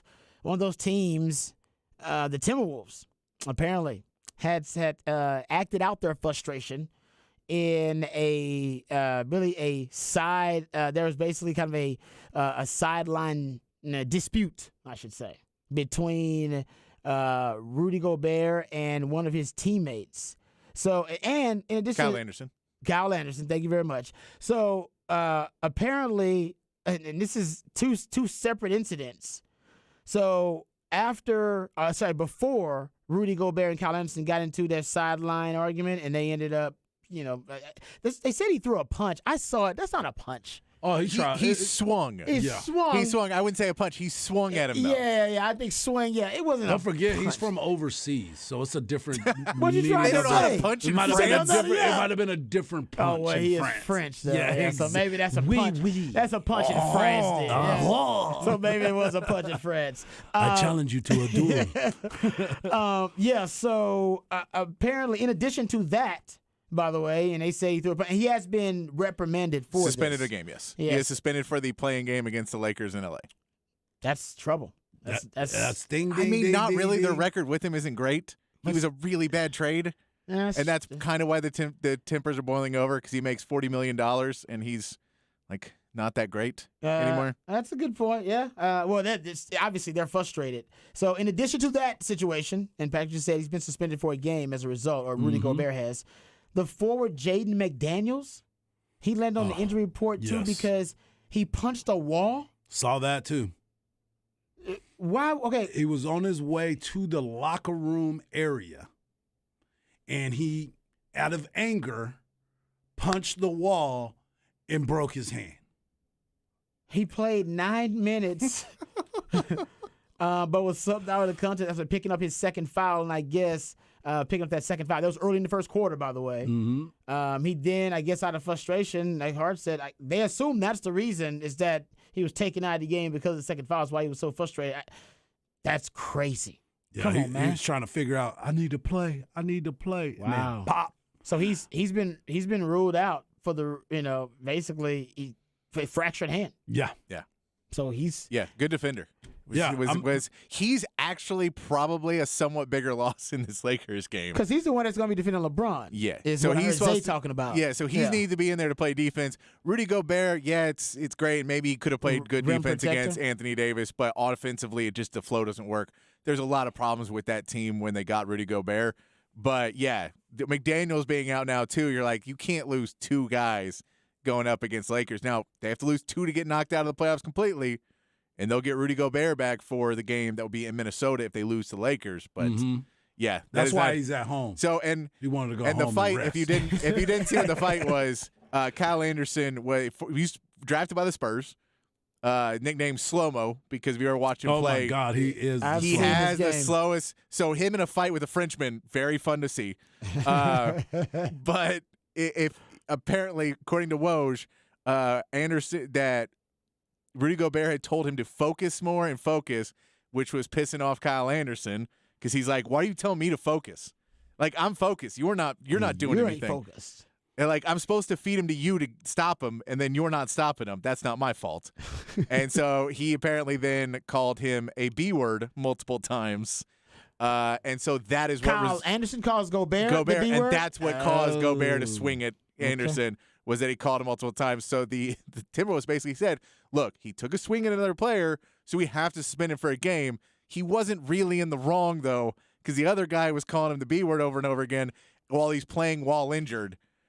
And so they were like, yeah, they're both in the wrong. We're not going to suspend them both because we need somebody to play. But the guy who took a swing has to get suspended for a game. We get that. Kevin Garnett tweeted out basically a caption of the video of them getting into it. Nothing like a light scuffle to tighten up the screws before the playoffs. LFG at Timberwolves. And I believe he is serious. He's not joking around. It wasn't a laughing emoji or nothing. Like, he's like, nah, this is what it is. He also said playoffs, play-in, whatever. Stakes is up It's what he, Yeah. he Right. commented on his own tweet. I don't know if this Timberwolves team has quite the same heart that KG's team did. I don't Not know at all. if Karl Anthony Towns and KG hold many similarities other than 6'11". Also, Harge, you found another scuffle Yes. that took place on the sidelines, and it had to be on the final night. It had to have been. It was Miles Plumlee. Is his name Miles? Mason Plumlee? Plumlee. Mason Plumlee. He yeah. has a brother, Miles. And that's right. Okay.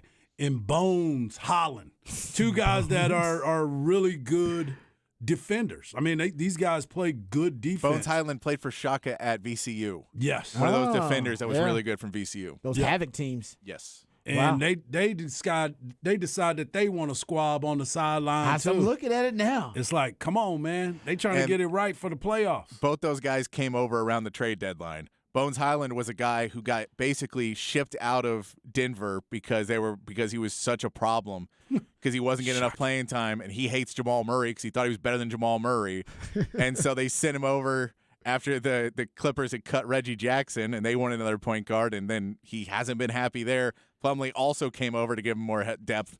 And so both of them are not getting the playing time they wanted. They're not having the fun. You have Bledsoe and Russell Westbrook taking up all this playing time that these younger guys are like, seriously? This is why we came here. We came here and you're going to give Russell Westbrook 25 minutes a game? Like, the dude can't ball no more. Like, he can ball one every 10 games. He can't play defense. Go put me out there. I'll play. Yeah. Now you need the defenders though. That's what separates in the playoffs these days. Everybody can score. Yep. The scrub teams all can score now, but Everybody only a got some few shooters. good teams Yep. can play on both ends of the floor. what I've It's been the saying the opposite of whole what it time. used to be when I was growing up watching the NBA, where nobody really could score, but everybody could play defense. No, and the games Everybody on wanted Sunday. to fight you too. Everybody wanted to fight you too back in The the day. games on Sunday show you that too because, and I could pull them up, but there are so many weird stat lines from Sunday because so many players sat on Sunday because it was the last game of the season. Good point. Yeah. That like Kenny Lofton Jr., who just got called up from Memphis because Yep. Steven Adams out, put up like 47 points. Yeah. What? Baller. Like he wasn't in the NBA a couple days ago, and then he put up like 47. And what I'd say, it's a scorer's dream in the NBA right now. Yeah. You can score, but that doesn't mean you're going to win. And those games, no one's playing defense because everyone's like, just be healthy, just stay healthy. We're the playoffs around the corner. All the seeds are pretty much set, so most of those games didn't matter, and there were some crazy stat lines. Yeah, you're right, because I heard Craig talking about that on Light the Tower that somebody set a record for like a quarter in scoring or something like that. Klay Thompson's, I believe. Was it- Klay it Thompson was a scored Warrior, the you're right. most points in 5 minutes. It was the 5 Warriors. minutes, yeah. It Yeah. was the Warriors, something freaky like that. Yeah, that's a good point. They also, they put up 50-something points in a quarter. Oh, I mean, the that- Spurs there's- outscored the Mavs 42-14 in the first quarter yesterday. Yeah, the Mavs are just, But it's the Spurs, and they outscored them 42-14. That's true. But you know what? That's speaking of, the Mavs are the epitome of that, right? They can Yeah. score with anybody. They can play any D at all. All right, there you go. NBA, a lot of salacious gossip, but the NBA starting to heat up for the postseason. Harch, real quick, when you got into it with a teammate before? Ever? Yeah. Oh, yeah. How many? Over what? What was the reason? Well, because he was talking a little bit too much, and your boy was struggling. And I was like, dude, today is not the day. And Not the day. I gave warning. Yeah. I gave warning. I'm like, I'm not playing it today. And he kept mouthing off. He had a peanut butter and jelly sandwich all up in his grill. Hold up, you mashed them? Oh, yeah. Hold up, where'd you get the peanut butter and jelly from? I was having lunch in the locker room. Oh, Yeah. Oh, I never did nothing like then that. you're mad Oh, and yeah. hungry. Yeah, Wow. I was starving. I didn't play that game either. Did you get basically I suspended? didn't get suspended. They just knew today was not the day. Horse don't need to be at the plate. I don't If need somebody the wrong pitch, Yeah, the wrong exact- placement. oh, my Horse goodness. gonna charge the I'm mound. charging the Dude mound be like, anyway. man, I was just off. Yeah, exactly. Wow, that's Yeah. Chan wanted to know on the Yeah. Spec Sex line. Have you? I have not really. I never really had one of those blow ups Yeah. with a teammate like that. I've witnessed them. I remember them. Yeah. I never really had them. I saw a lot of guys had. I never really had any of those, but I witnessed a ton of those. No doubt. They happen a lot more than you think. They do. All right, you come back. We'll get into Daniel Jeremiah's top 40 players, and we'll get into a little Cowboys news, notes, and nuggets right here on Ball Don't Lie. Wonderful on the Horn.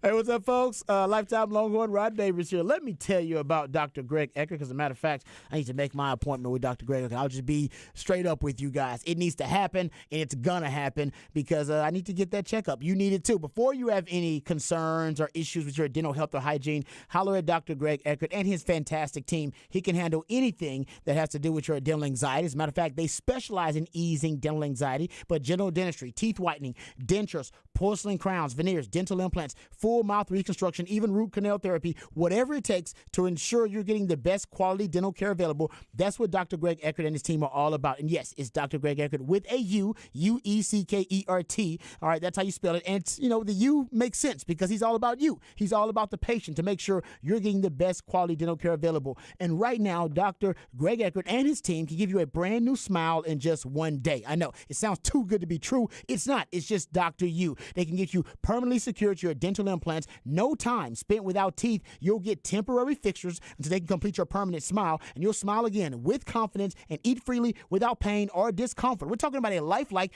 permanent solution. So if you've been told your teeth need to be replaced, call Dr. Greg Eckert today and learn about this revolutionary alternative to dentures. We're talking about a brand new smile in just one day. You got nothing to lose but everything to gain. 512-345-3166. That's 512-345-3166. Or visit dreckert.com, DRUECKERT.com.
Welcome back. Ball Don't Lie right here on 104.9 The Horn. Smooth Soul Monday. Well done, Patrick. What is this? This is jamming. Curtis Mayfield. Oh, of course.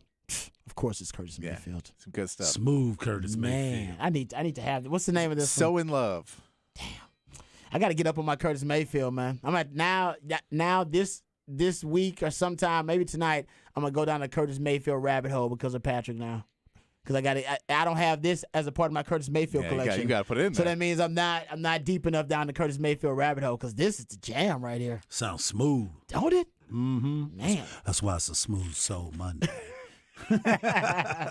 No question. Thanks, my man Patrick. Always working hard for us. Smooth Soul Monday. You can be a part of the show. Hit us up, Specs text line 512-337-3776. Matter of fact, my man CB has already given us an update on the Specs text line, so we appreciate my man CB letting us know about a Longhorn who just found a new home. And matter of fact, we'll get into that in our NFL news, notes, and nuggets here momentarily. You can be a part of the show via the Twitterverse as well. Harge is at Hardball Harge in the Twitterverse. Patrick Davis, the real MVP, at It's Patrick Davis. Remember, we're off early today for Texas baseball, and we're going to give you a little mini review / preview of Texas baseball next segment. We're just kind of going to table Raj around the day since we're off early, and then we'll get back to John Rahm winning the Masters, talk a little Texas basketball, which made what could be a huge acquisition to the coaching staff, and we'll talk a little Texas baseball, so go behind the burnt orange curtain a little bit, and we'll talk about, Jordan Spieth. Yup. Scotty Scheffler, speaking of behind the burnt orange curtains, 2 lifetime Longhorns who played well at the Masters. Not well enough, though, to win it. That's John Rahm, the champion of the Masters. So we'll get into that coming up next segment before we're out of here at 5:45 for Texas baseball. Gentlemen, I want to get into some NFL news, notes, and nuggets. And Daniel Jeremiah has his big board. Everybody does their mock drafts, of course. But Daniel Jeremiah and a couple of other, I think Mel Kiper does it too, and maybe Todd McShay as well. But they do also their big board. And their big board is basically their top 50 prospects. Some do top 100, whatever. They just do top overall prospects, just ranking the best players in the draft, period. And, it's like I said, it varies from, analyst to analyst. But this is Daniel Jeremiah. And he says that Bryce Young is his top guy in the draft, which goes back to the sound we played with Daniel Jeremiah on with Pat McAfee. Mm-hmm. And I believe his quote was that he would not refute the report that Bryce Young is the smartest quarterback in the draft. So I think that's his way of basically saying he is the smartest quarterback in the draft. Remember, he scored the highest score, I should say, on that cognition test that they make all the quarterbacks take. Unbelievable numbers. Yeah, they said he was like through the roof. Yep. And by the way, the one of the CEOs, the executives that are in charge of that cognitive test that they take, said this quarterback class scored way better than last year's quarterback class. Right. They said this quarterback class was way better. And last year's quarterback class, Brock Purdy had the highest cognition score, which sounds about right. Mr. Irrelevant, that ended up panning out for him, and at least it ended up coming to fruition that he did have elite level of processing for a quarterback drafted that late. Also, going back to the big board, Will Anderson is the second highest rated player by Daniel Jeremiah in the entire draft on his big board. And third, Mm-hmm. you know what? We have sound, actually, Daniel Jeremiah. We got And third. Yeah, Daniel Jeremiah himself. We'll let him talk about who he has number 3 on his overall big board. Who's somebody that we haven't talked about, obviously, because we're a bunch of stooges, that's probably going to have a massive draft night and maybe pop out of nowhere? Well, I still think Bijan Robinson's the fascinating one. The running back from Texas. And we did it, I think, when I was in there in studio. You can debate whether you should take one or not take one, the value of the position. He's my 3rd highest rated player in the whole draft. So if you're looking for somebody to come in and have an incredible impact, not only catching it, but receiving it, use the comparison to Edgerrin James. If you got a chance of taking Edgerrin James and you're going to pass on him so you can take, a tackle, a corner, a safety, whatever else you want to take, who's just a much less player, I don't agree with that. I don't buy that. Even if you just say this is 6 years of greatness, I'll sign up for 6 years of that dude. Hell yeah. That's like everybody gets like, well, what's long-term success look like for like Stetson Bennett or something? It's like he could play 10 years. Is that too long? Works. There you go. He's saying 3rd overall player in the draft, gentlemen. Bijan Robinson, 3rd best player overall. We'll get to a little bit of the rest of the list. But Harge, what are your thoughts? He's saying that's probably as high as I've seen anybody rank Bijan overall in the draft. He's been talked about as a top 10 player, I believe. He's been talked about, a guy that's top 15 overall. I even heard top 5 from a couple of folks. He's got him number 3. I'm bullish on him. You know what I'm saying? I think he's one of the best players in the country. And I think that because of the fact that he plays running back, that's why people don't want to talk about him as much. And the position of the running back is one that has been disrespected and been bamboozled for a while now. Discriminated against. You know what I'm saying? I sit here and I look at it and I'm like, why is it if you're trying to do what's best for your team and you have him for 6 years? We already know what the life expectancy of a running back is, right? Pretty much. Everybody talks about it. Why not go get the best player on the board that is going to be there for those 3 years, 4 years? If you're trying to win, why not go get it? That's why I get so frustrated when I always hear, what about the long term? Who cares? Who cares? I'm talking about right now, right here. Let's use him up as much as we possibly can, use his X-Man-like abilities, and make him the player that we've already seen that he is and enhance him once he gets to the league. I've never understood why people keep looking at the running back position and say, let's move it down. This is a deep one and all this. It's like, but you're not going to stick around for the second contract anyway. You're not going to pay him that second contract anyway. So why not go get him? And if he's going to help your team win right now, why not do it? Yeah, I was texting with Fancy Boots earlier today, and she's a Detroit Lions fan. Yeah, she posted that you're giving her hope. Yeah, honestly, but the Detroit Lions do make a lot of sense. She kind of convinced me of it just talking about it. But they got 2 picks in the first round early on, and they have one in the top 10. I believe that's their 6th overall pick they have in the top 10. Then they got 18.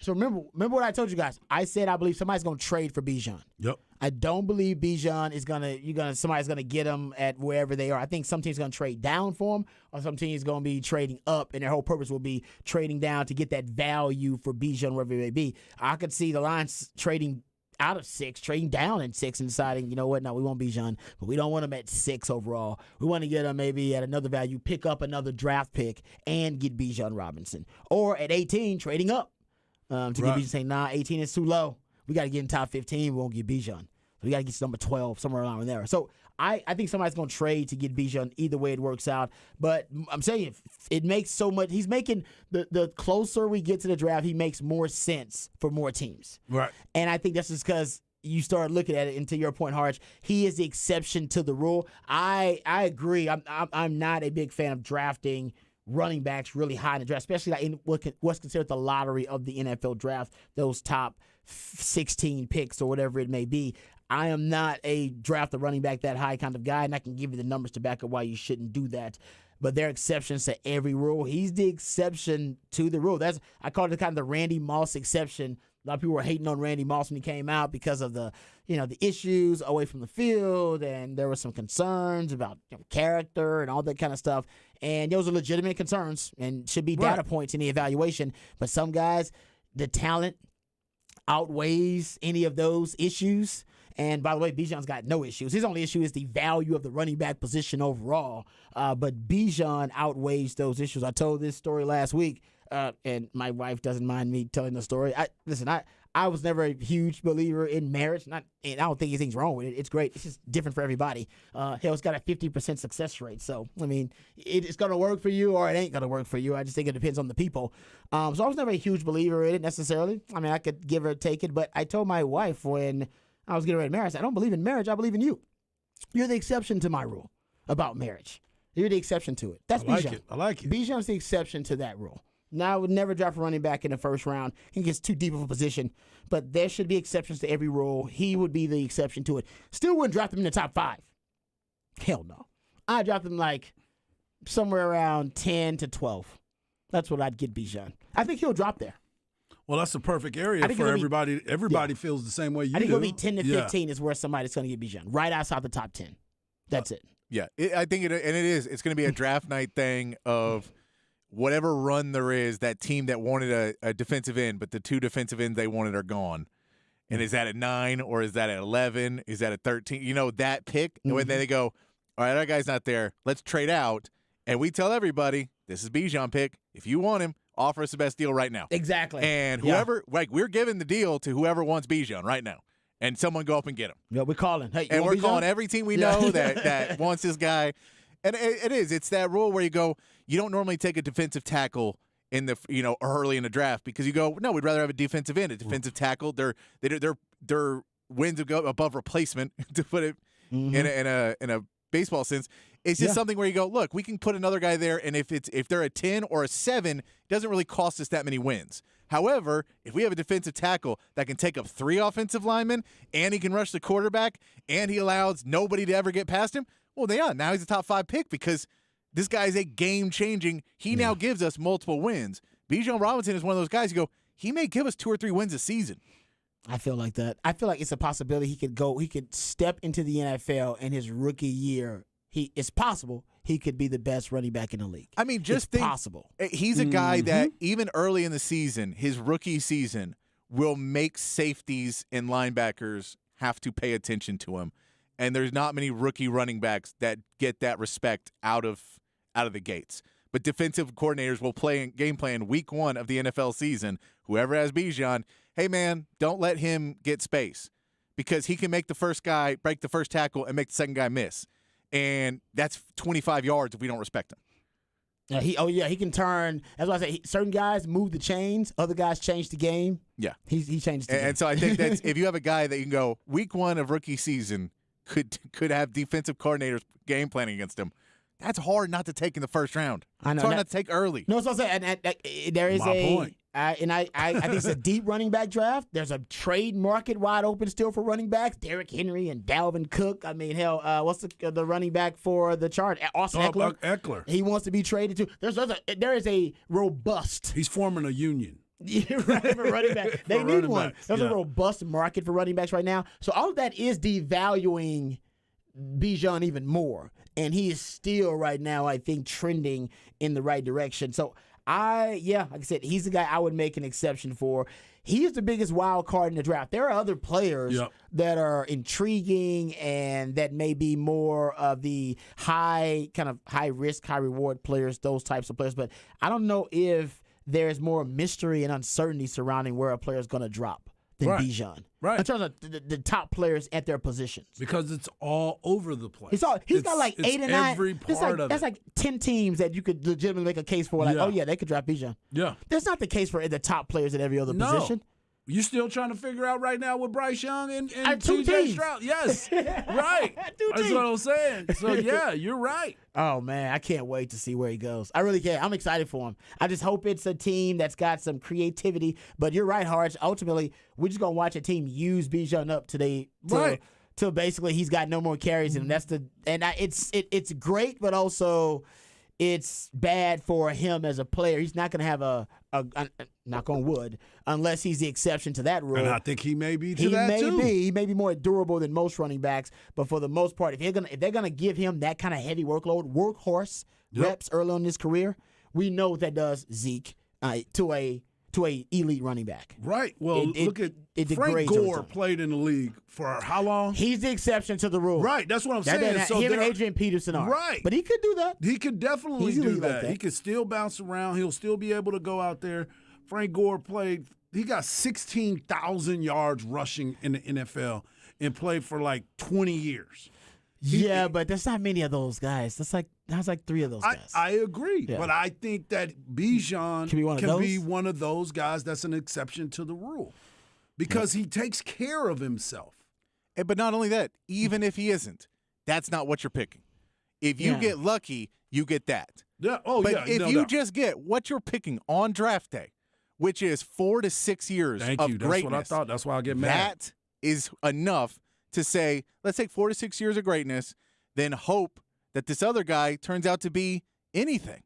Because we know once you get past pick 10, there is no guarantees anymore. I mean, really past pick 5, there's not really much of a guarantee. I mean, there's not really guarantees anymore, period, in the NFL. Let's think about some of the guys that were drafted early that were in different positions that didn't pan out. Oh, no. So there'll be. I mean, there's something. No, you're right about that because ultimately, first of all, there aren't even 32 first-round grades for every team. Every team has a different grading system. Those are the ones that continue to pass to pass back. Yeah, in so the draft. Matt Miller in his draft analysis, he's saying he's got 19 first-round grades. That's how it works sometimes. You get 19 first-round grades, but they're 32, 31 first-round picks, whatever it is that year. And then, like Hart said, then you account for the whiffs. The teams who just screw up their first-round pick. Hey, whiff, they drafted a guy that should have been drafted in the third round or a bust in the first round. And then you start thinking about it, there's a lot of talent that kind of falls through the cracks for you after the top 10 that you can take advantage of. So, I mean, it's draft. There's a lot of uncertainty just around where Bijan's going to end up. But I love it, though. Chargers, Eagles, Bills, Anywhere Cowboys. but the Eagles. I was with Hugh. I'm not with him, but we were going back and forth today. Me and Hugh Douglas. He was talking about Bijan, and I was like, anywhere but there, man. Oh, anywhere but Philly, bro. That could be a checkmate type thing too, man. I know. That running game with him and Jalen Hurts in the backfield, that would be lethal. Which is why the Cowboys are looking at it saying, hold up, man.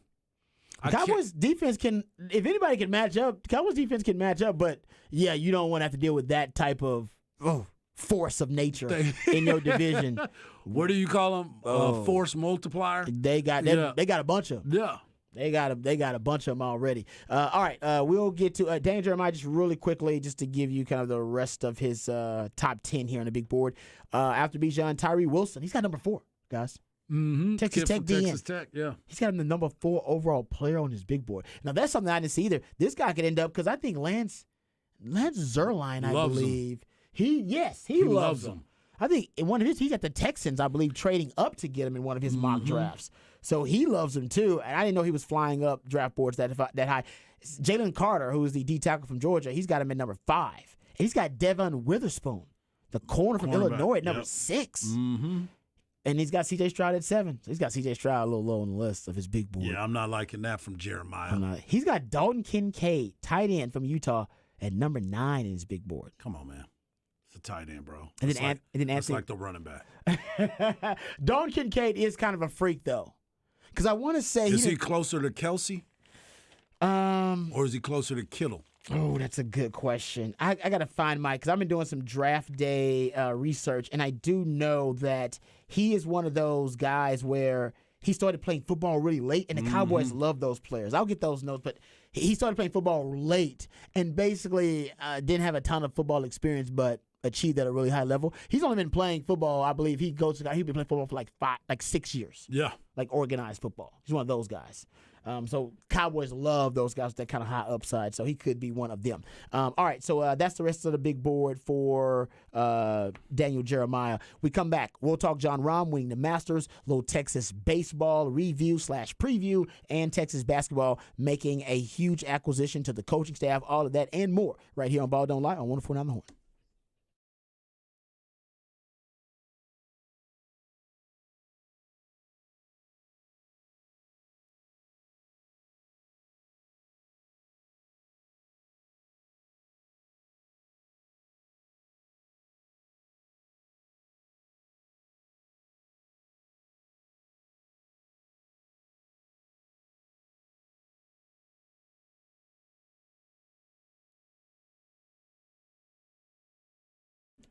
Hey, what's up, folks? Lifetime Longhorn, Rod Babers here. Let me tell you about my friends over at Apple Leasing, because if time was money, my friends at Apple Leasing, they're in the business of saving you both. They have the ability to put you in any make or model vehicle that you want. The professionals over at Apple Leasing can help you get the price you want, the payment you want on the car that you want. Now, we know the car industry right now, it is really confusing. It's frustrating. It's a bit of a labyrinth. You need someone that can walk you through every step of the process and save you money every step of the process and have your best interest at heart. That's what Apple Leasing is all about. That's why they've been doing business here in Austin for almost 40 years, because they do it the right way with the customer, all right, as their top priority. Customer satisfaction, as a matter of fact, is their top priority. Apple Leasing has what they call a simple interest, easy lease. It allows you to get a lot more flexibility, which is going to give you more possibilities and options to help you find the vehicle that fits you best, but more importantly, the vehicle that fits your budget best, because inflation is out of control. It's never been more expensive to buy a new car, buy a used car, or buy anything for that matter. That's why leasing leasing actually makes more sense than ever.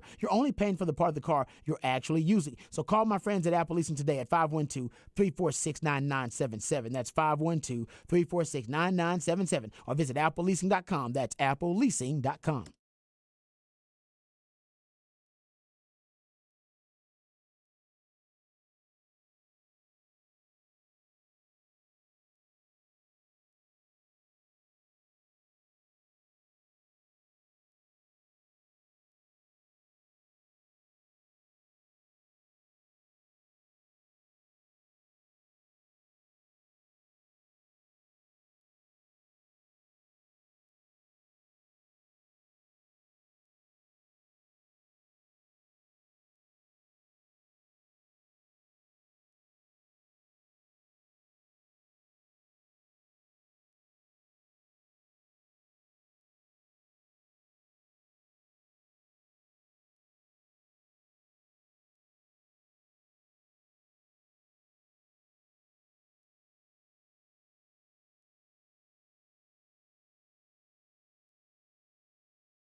All right, welcome back to Rod's Rant of the Day here on Ball Don't Lie. We got a few minutes before we give you up to Texas baseball, and courtesy of my man Hardball Harge, we'll get a little preview of Texas baseball coming up here in a couple of minutes. But there is some big news that we need to share as it relates to Texas basketball. It is being reported by On3 that Texas guard Arterio Morris, a former 5-star recruit and McDonald's All-American, plans to enter the transfer portal.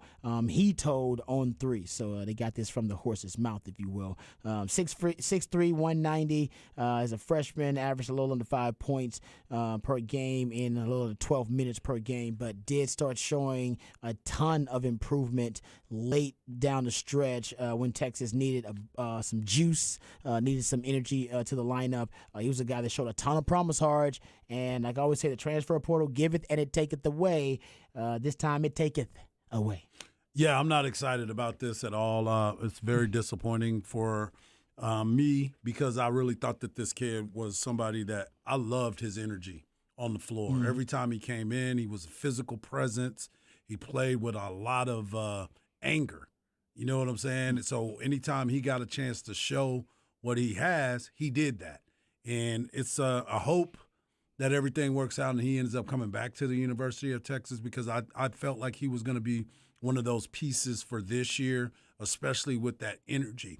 And he was in a McDonald's All-American. Yeah. So a lot of people are going to be looking at him and trying to get them in their program.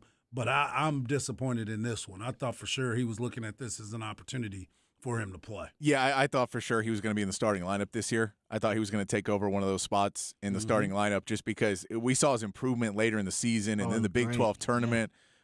He played so well. So it's disappointing. You know, as I said earlier, Rowan Brumbaugh is also gone into the transfer portal. Odds are neither one of them are coming back out. We know, I mean, Arterio Morris picked Texas over Kansas and Memphis and like some other bigger schools that had some name value. So we'll have to see where he ends up going, but it's disappointing because he's another really good player. I mean, you figure this is partly because they go home for Easter break and have some other people in their ear, and maybe that sways them to go one way. But it may be, too, Rodney Terry has some people in the transfer portal, and he has told some of these younger guards that it may be another year before they play because he thinks they're bringing in some more experienced players to play. That may be it, too, because we've seen 2 guards now decide that they're going to the transfer portal, so the guard play may be aiming for some older people in the transfer portal as well. Losing guards too. Yeah. So that was going to be there's minutes there. Yeah. At the so guard there are position. minutes there, and that's the question is until we see, as you say, the transfer portal giveth and it taketh away. Always. We need to see what it giveth. Because that is the big question mark. Because once again, I will say there is one returning player for Texas right now, and it's Brock Cunningham. Hey man, That ride is or die, baby. Brock Cunningham, Every time. who is currently, I believe, on a road trip across the country, Hey, he deserves as he does after every season. But that is our one player on Texas basketball right now. So I'd love to hear somebody else not go in the portal and say they're coming back. But until then, we'll just wish the best for Morris and Rowan. Yeah, that's a good point though, Patrick, because you're losing guard, you're losing Sergio Barra-Rice, you're losing Marcus Carr, and Tyrese Hunter has put his name into the draft, but he hasn't hired an agent, so he can always. No, and he could enter the transfer portal as well. I mean, he's already transferred once, but now that's kind of an out there, you can transfer more than once now thing, too. Yeah, you definitely. I don't know how the rules work, but it has happened. Yeah. It's happened too many times for it not to be. So technically he could. Like, we're not saying that he is coming back either. There is no written in stone that anyone other than Brock Cunningham is coming back. That's the one guy. Yep. Wow. Yeah, man, it's a new age. It's every year, every sport. Yeah. You either got to re-recruit the roster, and then you have to turn over the roster every year. Not in addition to the recruiting, but now your own guys that you had there. Are gals too, by the way. The ladies. That happens a lot too. The women's basketball transfer market lit. Yeah, yes, it's crazy. Oh, it's crazy. Yeah, can Texas basketball get on some of that? We got a lot coming back though, don't we? We do. I know Sonia Morris is the one girl who is eligible for the WNBA draft tonight, who has entered her name in for that. Okay. That is the one who was in the War of Words with Van Light. Yes, at the end of the season, but she was a senior, so she has put her name in for the draft tonight. Okay, there you go. I don't know if she's projected to go in the draft, but she has put her name in for it. And speaking of Van Light, that she's in the transfer portal. Yeah, she's on the do not contact list. She put it out there, do not contact me. I already know what's up. Yeah, you know, and if I was a student athlete, I wouldn't get into that portal unless I already knew either. Exactly. I wouldn't get into that portal thinking, you know what, hopefully it'll all work out. No, I would have a plan, and I would already have my 2 top teams that are offering me already. That's done. That's already situated. But Rod, that means there's tampering. Oh, which is exactly. What I'll say about tampering. Tampering's like speeding. All of y'all done it today sometime. All of y'all broke the law, and everybody is breaking the tampering rule in college football. As a matter of fact, if you don't do it, you probably ain't doing your job. There it is. There is a crazy story Brady Manick talked about when he left Oklahoma to go in the portal, ends up in North Carolina, that he basically puts his name in, doesn't hear anything, so he doesn't know exactly when his name gets like approved to go through and everything. And then one day his phone starts ringing off the hook.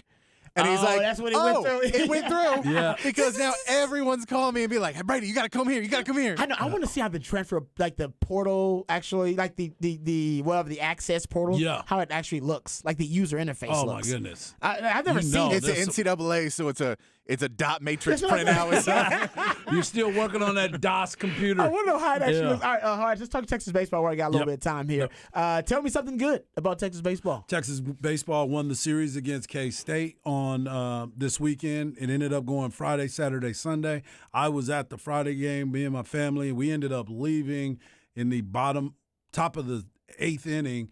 By the time we got to the house, we realized that Texas won. When we left, they were losing. They were down 5-1. Ended up winning 6-5. Ended up walking it off. And then, not walking it off, but winning the game. They lost on Saturday, ended up winning on Sunday, beat them. Eric Kennedy is out of the lineup today. He got ejected. Pierce will be there coaching. Jared Thomas will be batting leadoff, and Dylan Campbell will be playing center field for Eric Kennedy as he's resting today. Oh, yeah, nice. And Texas baseball coming up right next. That's right.